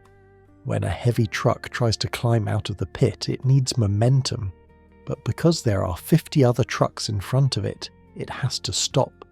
And once a fully loaded truck stops on a 15% gravel gradient, it does not start again. It just spins its wheels, digging a virtual rut. This creates a chain reaction. One stuck truck blocks the lane. The truck behind it tries to overtake, misjudges the width, and clips an oncoming vehicle. Within seconds, the road is gridlocked. There is a specific grim hilarity to watching the tumble. You will be sitting in the queue, waiting for the line to move, and you will see a truck above you on the switchback lose traction. It slides backward, jackknifes, and then slowly, almost gracefully topples over the edge of the cliff. It falls past your windshield, tumbling down into the pit below, usually taking 2 or 3 other trucks with it. In the chat you see, username has been kicked, reckless driving. The Kirkenes run has become a pilgrimage. Players don't go there to deliver cargo. The payout for the jobs is negligible compared to the repair costs you will inevitably incur. They go there for the spectacle. They go to prove they can survive. It is a rite of passage. If you can take a triple trailer, a HCT setup measuring over 30 meters long, down into the pit and back out without scratching the paint, you are a master driver. Most people cannot. The Promods team has had a complicated relationship with this phenomenon. They built the road for realism, not for mass multiplayer events. The layout simply wasn't designed for that volume of traffic. There have been moments where the congestion was so bad that the server administrators had to step in and act as digital traffic cops, manually teleporting players out of the mess. The team has even tweaked the road in updates, widening certain corners or adjusting the slope to try and alleviate the flow, but the chaos always returns. It seems that if you build a dangerous road, the drivers will come. One of the most fascinating human elements of the Kirkenes Quarry is the spontaneous organisation that sometimes emerges. Amidst the chaos, you will see players taking charge. One up, one down. They will type in the chat trying to enforce a makeshift traffic light system at a narrow pinch point. Strangers will form convoys to protect each other from the reckless drivers. You see acts of genuine altruism, like a driver with a heavy-haul truck using their immense torque to push a stuck player up the hill. The quarry also exposed the limits of the game engine's collision detection. When hundreds of trucks are packed into a small area, desync becomes a killer. On your screen, the truck in front of you is 5 meters away. On the server, it is 2 meters away. You accelerate, and suddenly, bang! Your truck flies into the air as if it hit a landmine. We call this getting armoured, a reference to the physics glitches in another simulation game. In Kirkenes, the air is thick with the fear of the invisible physics glitch. Despite the frustration, the lag, and the inevitable damage to your virtual bank account, the Kirkenes Quarry Road remains the beating heart of the multiplayer community. It is the only place in the game where you feel truly crowded. In a simulator that is mostly about isolation and lonely highways, Kirkenes offers a mosh pit. It is a reminder that even in a digital world of perfect logistics, humans crave a little bit of anarchy. As we finally reach the bottom of the pit, park our battered truck and turn off the engine, the silence is deafening. We have survived. But looking up at the winding road, seeing the headlights of the hundreds of trucks still fighting their way down, we know we have to go back up. But not tonight. Tonight, we're going to leave the chaos of Europe behind entirely. We're going to cross an ocean. The Promods team having conquered the old world, decided it was time to bring their philosophy to the new world. It is time to head to Canada. We have spent our entire journey so far on the European continent, navigating the narrow streets of Italy, the frozen fjords of Norway, and the dusty borders of the Middle East. But the Promods' ambition is not contained by geography, nor is it contained by a single game. Across the Atlantic Ocean, a sister simulation exists, American Truck Simulator. For years, the Promods team watched this new world from afar. They saw the wide lanes, the massive conventional cab trucks, and the endless deserts of Nevada and Arizona. It was a different flavour of trucking, faster, heavier, and arguably a bit simpler. But the mappers saw a gap. They saw the northern border of Washington state, where the official road network simply stopped at a virtual concrete wall, and they thought, what if we just kept driving? In late 2020, the team released Promods Canada. This wasn't just a map expansion, it was a cultural export. They were taking the European design philosophy, the obsession with clutter, density and complex road geometry, and applying it to the rugged landscape of British Columbia. It was an experiment to see if the engine, tuned for the vast open spaces of America, could handle the claustrophobic detail of a Promods creation. The first thing a driver notices when crossing the border at Sumas or Blaine is the metric shock. American Truck Simulator is a game of miles per hour. Your brain is calibrated to speed limits of 55, 65 and 75. But the moment you pass the "Welcome to British Columbia" sign, a custom asset of course, the numbers flip. The speed limit is 90, or 100, but it's kilometers. For a seasoned ATS player, this creates a moment of cognitive dissonance. You have to recalibrate your internal speedometer. The road signs change color too. The standard American green is swapped for the slightly different hue and typeface of the Canadian Ministry of Transportation. It's a subtle shift, but it signals that you're no longer in the United States. The geography of British Columbia offered the mappers a canvas that was drastically different from the flat deserts of the base game. This is vertical country. The team focused heavily on the Coquihalla Highway, Highway 5. In the real world, this road is legendary. It is the setting for the reality TV show Highway Through Hell, known for its steep gradients and sudden winter storms. The Promods team knew they couldn't just build a standard highway here, they had to build a monster. Driving the Coquihalla in Promods is a test of horsepower and thermal management. The grade is relentless. You find yourself in a 600 horsepower Peterbilt, foot to the floor, watching the speedometer slowly bleed away as gravity takes hold. The snow shed, a massive concrete tunnel designed to protect the road from avalanches, is modelled with eerie precision. Passing through it, the sound of your jake brake reverberating off the concrete walls gives you a sense of the scale of the engineering required to tame these mountains. But the true Promods touch is found in the Hope-Princeton Highway, Highway 3. While the Coquihalla is a high-speed freeway, the Hope-Princeton is a winding, dangerous two-lane road that snakes through Manning Provincial Park. This is where the European influence shines. The road feels tight. The trees are perilously close to the shoulder. The curves are not the gentle banked turns of the American interstate system. They are sharp, technical corners that require you to actually drive the truck. It feels like taking a massive American rig and trying to squeeze it through a Norwegian fjord. The asset team went into overdrive for this project.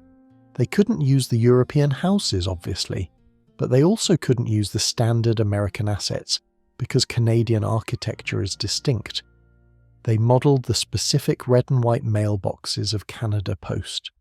They built the Super B trailers, massive double trailer setups that are legal in Canada but rare in the US. They even got the specific branding of the gas stations right, creating parody brands that mimic the real Canadian chains like Petro-Canada or Husky. One of the most praised aspects of Promods Canada is the vegetation. The Pacific Northwest is a temperate rainforest. It is green, lush, and wet. The team used the dense vegetation tools they perfected in Scandinavia to create forests in British Columbia that feel impenetrable. When you drive through the Fraser Valley in the morning fog, with the silhouette of Mount Baker looming in the distance, technically in the US but visible from the Canadian side, the atmosphere is thick enough to cut with a knife. There was also a technical hurdle regarding the grid system.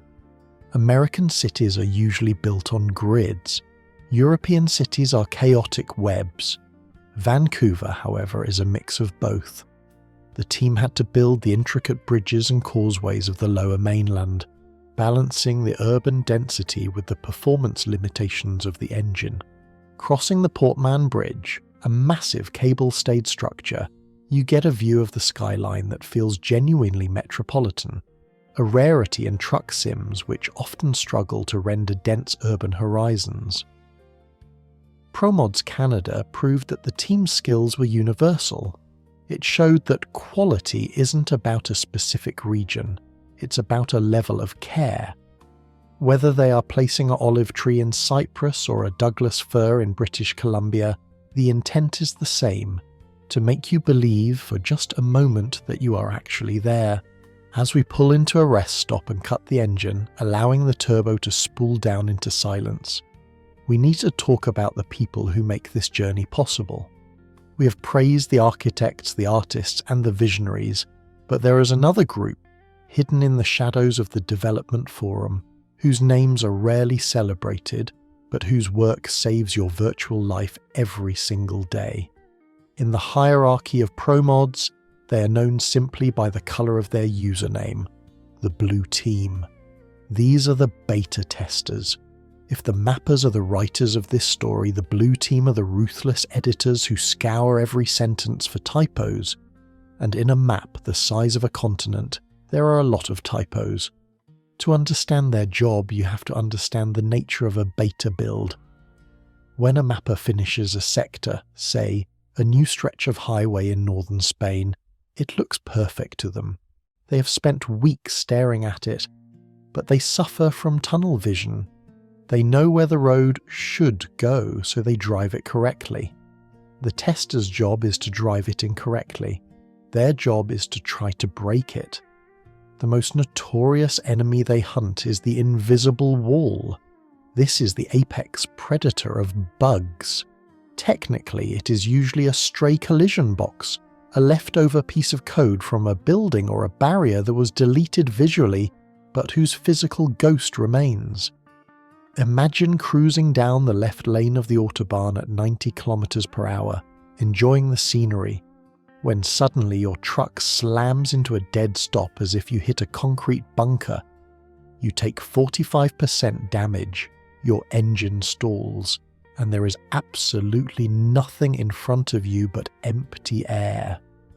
It is a rage-inducing moment. The blue team spends thousands of hours driving into these invisible barriers so that you don't have to. Then there are the holes. The terrain in the game is a quilt of stitched-together squares. Sometimes a mapper misses a stitch. You might be driving along a perfectly normal country road when suddenly the asphalt ends and your truck plunges into the blue hell, the infinite grey void beneath the map. You tumble endlessly, watching the world recede above you until the game engine mercy kills your vehicle. Testers have to find these gaps, often by driving slowly along the shoulder, looking for slivers of daylight between the road and the grass. The blue team also hunts for the floaters. This happens when the terrain elevation is changed, but the objects on top of it aren't updated. The result is a surrealist nightmare. Trees hovering 20 feet in the air, road signs suspended in anti-gravity, or pedestrians walking on an invisible glass ceiling above the sidewalk. Conversely, there are the sinkers, guardrails buried up to their necks in the dirt, or bus stops that have been swallowed by the asphalt. The workflow of a tester is tedious. It is not playing the game, it is grid searching. They don't take cargo, they drive bobtail without a trailer, or in the scout cars moving from sector to sector. When they find a bug, they don't just say, "Hey, there's a floating tree in Munich." That is useless to a mapper. They have to use the bug reporting tool. They press a key combination to dump the current coordinates into a text file. It looks like a string of matrix code. SEC 004 008 4.3.2 56.4 3.201. This tells the mapper the exact latitude, longitude, and altitude of the error, as well as the camera angle. A specific maddening category of bugs involves the AI traffic. The artificial intelligence in the game follows invisible splines, lines drawn on the road. If a mapper accidentally breaks a spline, the traffic breaks. Testers will find intersections where cars simply vanish into thin air, or worse, where they spawn inside each other, creating a vibrating pile of sedans that eventually explodes due to physics engine panic. Or they might find a roundabout where the AI refuses to enter, causing a 10-mile traffic jam that never clears. The culture of the Blue Team is one of quiet, rigorous professionalism. They are volunteers just like the mappers, but their work is destructive rather than creative. They are the critics.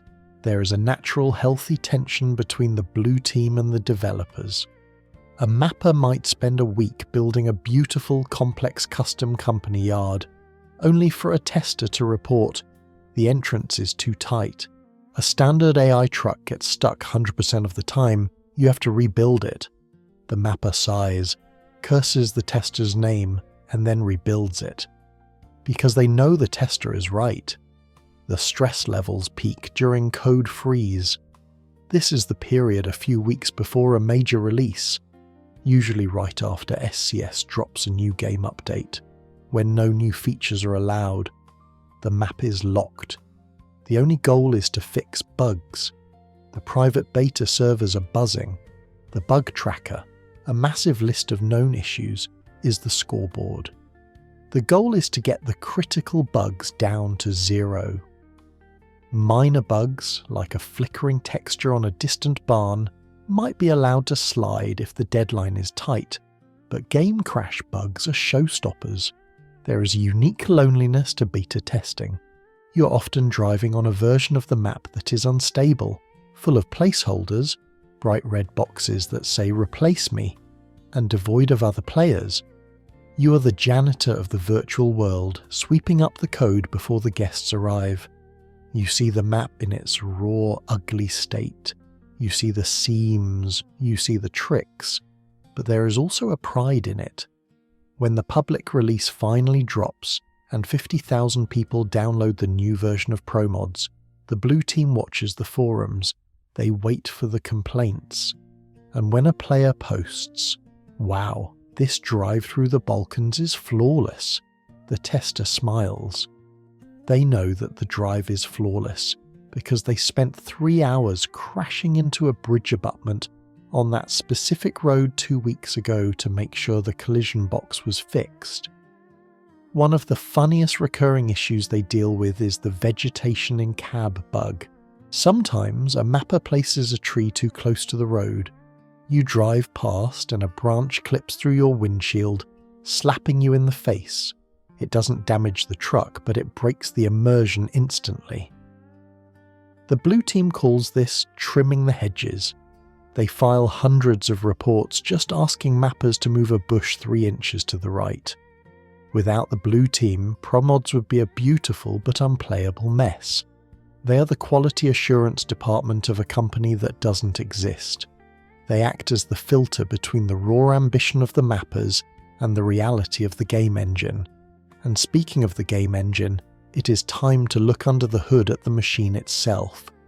Because no matter how good the mappers are, and no matter how diligent the testers are, They are all ultimately slaves to the code that runs the world.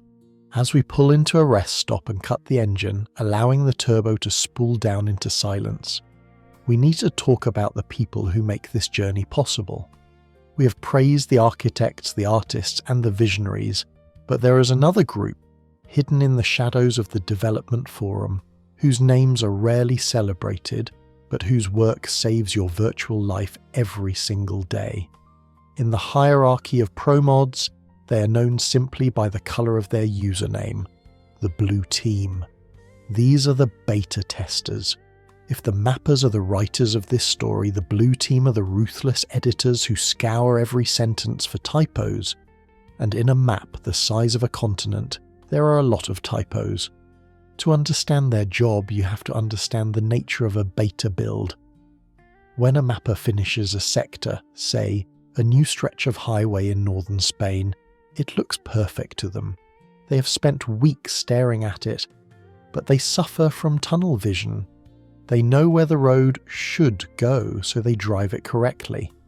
The tester's job is to drive it incorrectly. Their job is to try to break it. The most notorious enemy they hunt is the invisible wall. This is the apex predator of bugs. Technically, it is usually a stray collision box, a leftover piece of code from a building or a barrier that was deleted visually, but whose physical ghost remains. Imagine cruising down the left lane of the Autobahn at 90 km per hour, enjoying the scenery, when suddenly your truck slams into a dead stop as if you hit a concrete bunker. You take 45% damage, your engine stalls, and there is absolutely nothing in front of you but empty air. It is a rage-inducing moment. The blue team spends thousands of hours driving into these invisible barriers so that you don't have to. Then there are the holes. The terrain in the game is a quilt of stitched-together squares. Sometimes a mapper misses a stitch. You might be driving along a perfectly normal country road when suddenly the asphalt ends and your truck plunges into the blue hell, the infinite grey void beneath the map. You tumble endlessly, watching the world recede above you until the game engine mercy kills your vehicle. Testers have to find these gaps, often by driving slowly along the shoulder, looking for slivers of daylight between the road and the grass. The blue team also hunts for the floaters. This happens when the terrain elevation is changed, but the objects on top of it aren't updated. The result is a surrealist nightmare. Trees hovering 20 feet in the air, road signs suspended in anti-gravity, or pedestrians walking on an invisible glass ceiling above the sidewalk. Conversely, there are the sinkers, guardrails buried up to their necks in the dirt, or bus stops that have been swallowed by the asphalt. The workflow of a tester is tedious. It is not playing the game, it is grid searching. They don't take cargo, they drive bobtail without a trailer, or in the scout cars moving from sector to sector. When they find a bug, they don't just say, "Hey, there's a floating tree in Munich." That is useless to a mapper. They have to use the bug reporting tool. They press a key combination to dump the current coordinates into a text file. It looks like a string of matrix code. SEC 004 008 4.03.2 56.4 3.2001. This tells the mapper the exact latitude, longitude and altitude of the error, as well as the camera angle. A specific maddening category of bugs involves the AI traffic. The artificial intelligence in the game follows invisible splines, lines drawn on the road. If a mapper accidentally breaks a spline, the traffic breaks.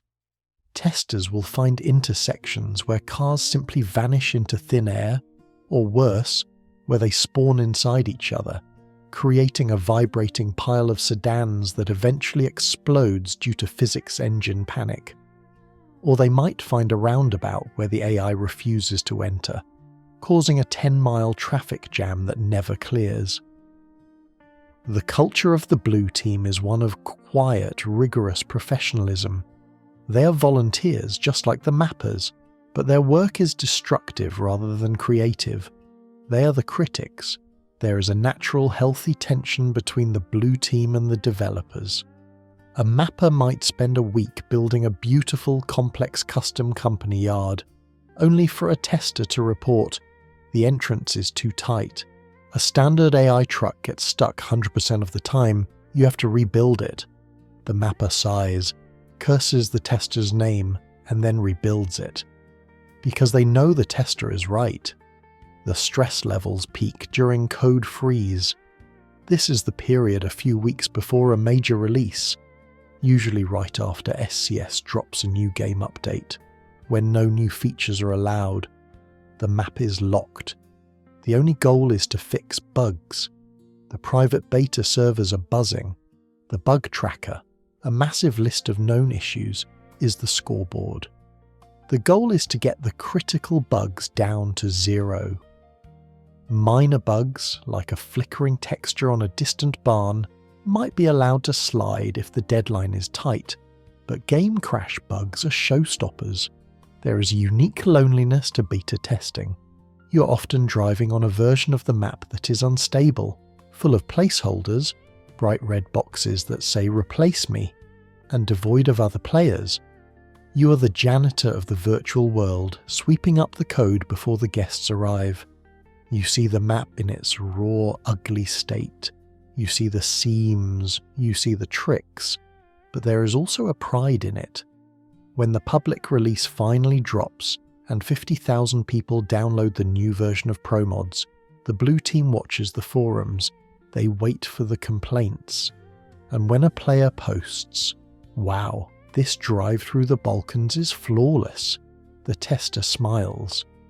They know that the drive is flawless because they spent 3 hours crashing into a bridge abutment on that specific road 2 weeks ago to make sure the collision box was fixed. One of the funniest recurring issues they deal with is the vegetation in cab bug. Sometimes a mapper places a tree too close to the road. You drive past and a branch clips through your windshield, slapping you in the face. It doesn't damage the truck, but it breaks the immersion instantly. The blue team calls this trimming the hedges. They file hundreds of reports just asking mappers to move a bush 3 inches to the right. Without the blue team, Promods would be a beautiful but unplayable mess. They are the quality assurance department of a company that doesn't exist. They act as the filter between the raw ambition of the mappers and the reality of the game engine. And speaking of the game engine, it is time to look under the hood at the machine itself. Because no matter how good the mappers are, and no matter how diligent the testers are, they are all ultimately slaves to the code that runs the world. As we inch our truck through the rush hour traffic of Barcelona, watching the heat waves shimmer off the asphalt, we need to talk about the invisible machine that makes this all possible. We often praise the artistic vision of the mappers, but we rarely discuss the canvas they are painting on. And in the case of Promods, that canvas is a piece of software technology called the Prism 3D engine. If the mappers are the architects building a skyscraper, Prism 3D is the bedrock, and frankly, the bedrock has some cracks. To understand the daily struggle of a Promods developer, you have to understand draw calls. This is a technical term that keeps mappers awake at night. In simple terms, a draw call is a command from the computer's processor, CPU, telling the graphics card, GPU, to draw this object. A tree is a draw call, a lamppost is a draw call, a parked car is a draw call. The Prism 3D engine, for much of its life, was notorious for being heavily reliant on a single processor core. It didn't matter if you had a 16-core supercomputer. The game was essentially trying to shove an entire continent through a single door. This created a strict budget for every scene. The official SCS developers are very disciplined with this budget. They reuse assets constantly to keep the draw calls low. They will use the same building model 5 times in a block, just rotated slightly. so the computer only has to think about it once. Promods mappers, however, are maximalists. They look at a scene and say, I need a unique trash can here, a specific type of bench there, and 5 different types of flowers in that planter. This explodes the draw call count.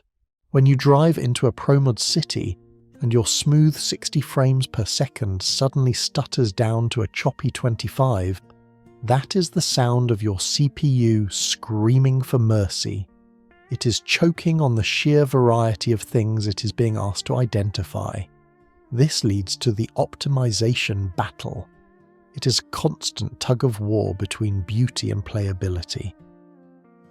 The primary weapon in this war is the cut plane. We touched on this earlier, but it deserves a deeper look. A cut plane is an invisible curtain that the mapper places in the world. It tells the game engine, do not render anything behind this line. If you could fly a drone over a Promods city, you would see that it is a facade. It is a Hollywood movie set. The mapper will build a row of tall buildings along the street, and immediately behind them, they will place a cut plane. Behind that plane, the world simply ceases to exist. There is no back to the building. There is no street behind it. It is a void. This prevents the computer from wasting energy drawing things the player can't see. But placing cut planes is an art form. If you place one too aggressively, and the player looks in a rearview mirror at a specific angle, they might see a mountain suddenly vanish. We call this popping. It breaks the immersion instantly. The mappers have to play a game of 3D chess, anticipating every possible angle a player might look, and placing these invisible curtains to hide the backstage chaos without the audience ever knowing. Another critical tool is the LOD, level of detail. This is the mechanism where an object changes its complexity based on how far away you are. Up close, a truck has individual lug nuts, a 3D steering wheel, and a textured dashboard. At 100 meters, the game swaps it for a simpler model. At 500 meters, it is just a blocky shape. At 1000 meters, it is essentially a cardboard cutout. The Promods team has to be meticulous with these LODs. If they introduce a custom asset, say a famous cathedral in Spain, and they forget to create the low-detail versions, the game will try to render the high-detail model even when it is 5 kilometers away. This is a performance vampire. It sucks the life out of your frame rate from a distance. The team has entire threads dedicated to hunting down these unoptimized assets, identifying the specific bush or bench that is bringing high-end graphics cards to their knees. There is also the vegetation sphere problem. We mentioned earlier how mappers use spheres to plant trees, but if 2 spheres overlap, the engine might draw 2 trees in the exact same spot. This is called overdraw. It looks like 1 tree to the player, but the computer is doing double the work. In the early days, mappers were careless with this. They would spam vegetation spheres to make a forest look dense. Today, the team uses a no overdraw policy, manually thinning out the forest to ensure that every polygon justifies its existence. But the most feared enemy is the rubber band. This happens when the engine simply cannot keep up with the physics calculations. You're driving along and suddenly the game slows down for a split second, then speeds up to catch up. Your truck lurches forward. It feels like time travel gone wrong. This is usually caused by loading stutter, the game trying to stream in a massive new chunk of the map from your hard drive. Promods, with its massive file sizes and high-resolution textures, exacerbates this. It forces players to optimize their own machines, moving the game to fast SSD drives just to keep the data flowing smoothly. Interestingly, the Promods team has sometimes pushed the engine so hard that they broke the lights. In the graphics engine, there is a limit to how many dynamic light sources, like street lamps or vehicle headlights, can be active in a single scene. If a mapper places too many lampposts in a detailed truck stop, the lights start to flicker or turn off randomly as you turn your head. It's the engine saying, "I can only juggle 10 balls and you just threw me an 11th. The mappers have to go back and delete every second lamppost, sacrificing realism for stability. The optimization battle is a thankless job. Nobody notices when a map is well optimized. They only notice when it isn't. When a player drives through the complex spaghetti junction of the Ruhr Valley without a single stutter, they assume it was easy. They don't see the weeks the mapper spend deleting hidden polygons, adjusting cut planes, and tweaking LOD distances to buy those precious extra frames per second. It is the invisible polish that makes the mod playable, transforming a tech demo into a seamless world. As we leave the laggy, object-heavy city centre and hit the open highway, watching our frame rate counter climb back up to a silky smooth number, we can breathe easier. The engine's happy again. But keeping this massive project alive requires more than just CPU cycles. It requires server space, it requires bandwidth, and ultimately it requires money. This brings us to the one aspect of Promods that isn't about trucks or trees, but about economics. We have spent hours discussing the creation of the map, the art of the landscape, and the technical wizardry of the engine. But there is one final, formidable barrier that every single Promods user must cross before they can ever turn the ignition key. It is not a gameplay challenge, nor is it a hardware limitation. It is a logistical nightmare that takes place entirely within a web browser. We need to talk about the download screen. To the uninitiated, downloading a file sounds trivial. You click a button, a progress bar fills up, and you are done. But Promods is not a normal file. As of the modern era, the full Promods package, including the Middle East add-on, the trailer pack, and the various cabin accessories, weighs in at nearly 10 gigabytes of compressed data. When uncompressed, it balloons to a size that rivals many full standalone games. Distributing this amount of data to hundreds of thousands of users is not just a technical challenge, it is a financial crisis. Bandwidth costs money. Every gigabyte that leaves a server has a price tag attached to it. If the Promods team simply hosted a direct download now button on a standard web host, the traffic from a single update launch would bankrupt them in an afternoon. They would wake up to a bill for thousands of dollars in data overage charges. This economic reality birthed the infamous two-tier system, a solution that has been both the salvation of the project and the source of endless community debate. When you arrive at the download page, you're presented with a choice, a digital fork in the road that tests your patience against your wallet. On the left is the standard download. It is free. It is the noble, open-source spirit of modding. But it is also a test of endurance. Because the files are so large, they are split into multiple archives, usually 7 or 8 separate chunks. You cannot download them all at once. The free servers are speed-capped. You have to download Promods SCS Software. There's us to one. Wait for it to finish, then click the next one. The free download experience is a rite of passage. You sit there, watching the download speed hover at a nostalgic 200 kilobytes per second. You are battling pop-up ads that try to sell you sketchy VPNs or download managers. You're praying that your internet connection doesn't hiccup, because if the download fails at 99%, most browsers won't let you resume it. You have to start over. It is a process that can take hours. And then, once you have all 7 files, you have to extract them. This is where the multi-part archive confuses the casual user. You don't unzip all of them. You unzip the first one, and it automatically pulls data from the others. If you're missing file number 6 or if file number 3 is corrupted, the extraction fails and you're left with nothing but an error message and wasted time. On the right side of the screen is the fast download. For a nominal fee, usually €1 or roughly $1, you get access to a premium high-speed server. You get the entire map in a single convenient zip file. You get maximum bandwidth. You click once, and 3 minutes later, you are ready to play.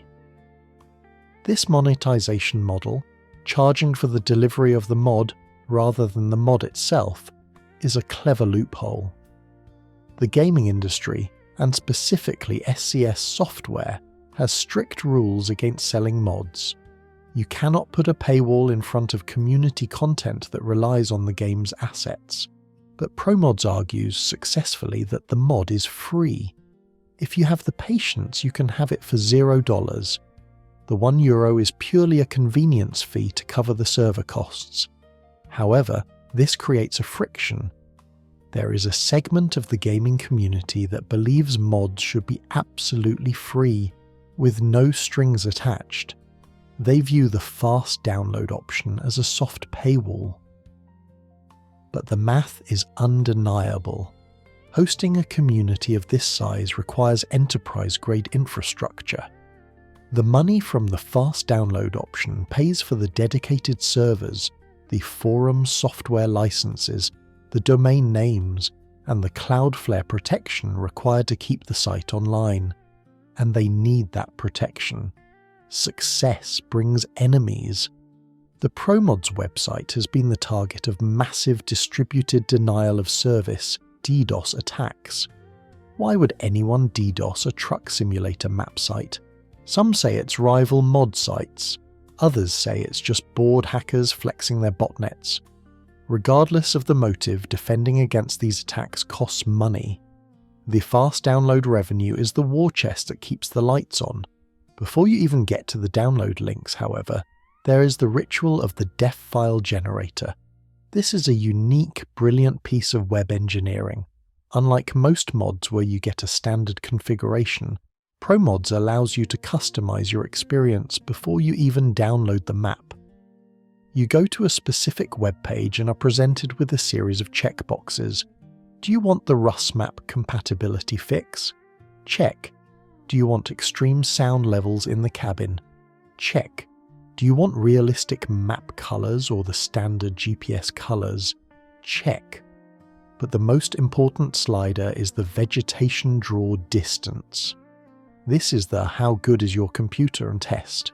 If you slide it to ultra, you're telling the mod to render trees halfway to the horizon. If you're playing on a laptop, you slide it to low. Once you make your choices, the site generates a tiny file called promodsdefst v2x.ss. This file is your personal key.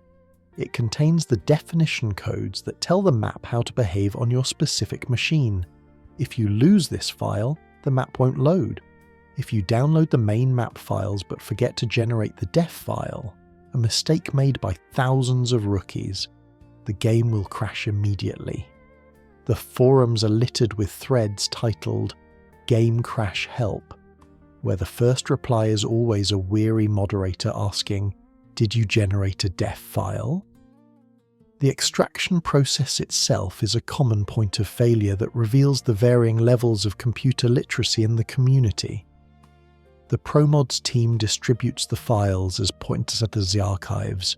This is an open source compression format that is far more efficient than the standard .zip. However, Windows does not natively handle .7's files well, or didn't for a long time. Users have to download a separate tool like 7-zip or WinRAR. This leads to the WinRAR trial period meme. We have all been there, using the free trial of WinRAR for 15 years, closing the please purchase license pop-up every single time we extract a Promods update. It is a shared cultural touchstone. The act of right-clicking Promods BTS 60.7s, selecting extract here, and watching the progress bar churn through thousands of files is the final step of the pilgrimage. There is a palpable sense of relief when the extraction finishes cleanly. You see the beautiful list of SCS files in your folder: assets, media, model, map, and def. It looks like a digital arsenal. You drag them into your mod folder, launch the game, and then you wait. The first load is the final hurdle. When you update a map mod of this size, the game engine has to rebuild its navigation cache. It has to recalculate the GPS routes for thousands of miles of new road. This process is not fast. You launch the game, select your profile, hit drive, and the loading bar moves about an inch and then stops, and it sits there for 5 minutes, 10 minutes. On slower machines, it can take 20 minutes. The screen looks frozen. The task manager says Euro Truck Simulator 2, not responding. The urge to Ctrl+Alt+Delete is overwhelming, but the veteran Promods user knows the golden rule. Do not touch it. The game is thinking. It is crunching millions of nodes. If you kill it now, you corrupt the cache. You just have to sit there staring at a static image of a truck, trusting that the math is happening in the background. Then suddenly the bar jumps. The ambient sound of a garage kicks in. The screen fades up. You are in the cab. The map has loaded. The feeling of triumph is genuine. You have navigated the website, survived the download queue, paid your euro or your time, extracted the archives, generated the definitions, and outlasted the loading screen. You have earned this drive. The download debate ultimately highlights the value of the project. People complain about the €1 fee or the slow free servers, but they still download it. They come back for every single update. Why? Because the product is worth the hassle. If Promods were mediocre, nobody would jump through these hoops. But because it transforms the game into something transcendent, we happily open our wallets or endure the wait. It is a testament to the fact that in a world of instant gratification, where we expect everything to be one click away, quality still commands patience. We are willing to work for our leisure. And now that the files are loaded, the cache is built, and the engine is idling, we can finally look at the GPS. The road ahead is clear. The map is open. It is time for one last reflection on what this all means before we park the truck for the night. The engine temperature is stable, the fuel tanks are topped off, and the GPS is plotting a route that extends far beyond the edges of the screen. As we approach the end of our journey tonight, we must confront a fundamental truth about the Promods project. It is, by design, unfinished. It is a digital Sagrada Familia, a cathedral of code that has been under construction for over a decade and will likely never be completed. And that is exactly how it should be. The map is a living organism. It breathes, it grows, and occasionally it sheds its skin. We have seen how the team has had to demolish their own work to make way for official updates, only to rebuild it better, stronger, and more detailed. This cycle of destruction and rebirth is the heartbeat of the project. It ensures that the map never becomes a museum piece. It is always current, always adapting to the latest engine technology, and always challenging the players to update their expectations. But where does the road go from here? If you zoom out on the world map today, you can see the tendrils of the project reaching into territories that were once considered impossible. To the east, beyond the Black Sea, lies the Great Steppe. This is the team's venture into Kazakhstan. It is a landscape that defies the traditional density of Promods. It is vast, flat, and empty. It challenges the mappers to find beauty in nothingness, to make the player feel the overwhelming scale of the Eurasian landmass. Driving across the steppe is not about navigating complex interchanges. It is about the meditation of the long haul, watching the sun rise over a horizon that looks like the edge of the world. To the south, the whispers of the Maghreb project promise a new frontier in North Africa. We have already dipped our toes into Egypt, but the vision is to push west into Libya, Tunisia, Algeria, and Morocco. This represents a massive cultural and geographical shift. It means building new assets for Islamic architecture, arid vegetation, and chaotic, vibrant African cities. It means simulating border crossings that are not just bureaucratic hurdles, but portals between worlds. There is also the constant low-level hum of the rebuilds. The team is never satisfied with their older work. The United Kingdom, one of the oldest parts of the map, is currently undergoing a slow, meticulous renovation. The team is tearing up the old generic British motorways and replacing them with accurate, terrifyingly narrow UKA roads, complete with cat's eyes, specific lane markings, and the correct erratic signage. They are doing this because they know that the quality standard of 2013 is no longer acceptable in the era of 2025. This pursuit of perfection creates a fascinating dynamic called the horizon effect. As the official developers at SCS Software release new DLCs, they push the boundaries of the known world further out. They're currently working on Nordic horizons, pushing deep into the Arctic, and heart of Russia, pushing east. Every time SCS releases a new country, Promods doesn't just pack up and go home. They use that new country as a springboard. Oh, SCS built a road to Murmansk? Great. That means we can build a road to Arkhangelsk. The official map is the foundation. Promods is the skyscraper built on top of it. There is human legacy here that transcends the gigabytes of data. Promods has become a training ground for the entire industry. We talked about the mappers who got hired by SCS, but it goes deeper than that. It has taught a generation of gamers about geography. There are teenagers in Brazil who know the layout of the Hamburg port because of this mod. There are truck drivers in the real world who play Promods to relax and who nod in appreciation when they see a specific landmark placed exactly where it should be. It has blurred the line between a game and a tool, between a hobby and an education. It has also created a community of patience. In an era of games as service and instant content drops, Promods teaches us to wait. We wait for the ready when it is ready updates. We wait for the file extraction. We wait for the loading screen, and in that waiting we find value.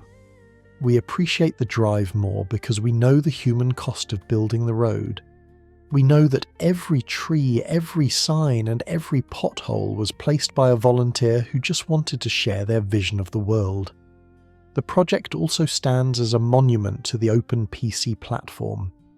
In a walled garden world of consoles and mobile apps, Promods is a reminder of what happens when you give users the keys to the castle. It proves that a decentralized group of passionate amateurs can organize, execute and maintain a software project that rivals professional studios in scope and quality. It is a triumph of the modding ethos, the idea that if you buy a game, you own it, and you have the right to remake it in your own image. As we look at the future, we see the potential for even deeper simulation. The team is experimenting with custom weather profiles, trying to simulate the specific fog of the Po Valley or the relentless rain of Bergen. They are looking at more complex economy mods, changing the cargo types to match the local industries more closely. They are constantly fighting the engine limits, pushing SCS to optimize the code so they can add just one more building, just one more texture. But ultimately, Promods is about the feeling of travel. It is about that specific sensation of being alone in a warm cab, thousands of kilometers from home, watching the world scroll by. It captures the romance of the road, the idea that you can just keep driving and there will always be something new to see. It is a promise that the world is big, that it is beautiful, and that it is open for business. So, as we see the lights of a truck stop ahead, a custom Promods asset glowing warmly in the darkness, we realise that we have reached the end of our current route. The fuel gauge is low, the tachograph is telling us to take a break. The journey isn't over, it never really is. But for tonight, we have covered enough ground. We have driven from the vanilla plains of 2012 to the high-fidelity mountains of the present day.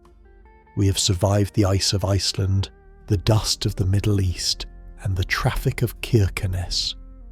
We have earned our rest. Pull the truck into the parking spot. Listen to the air brakes hiss one last time. Psh! Turn the key.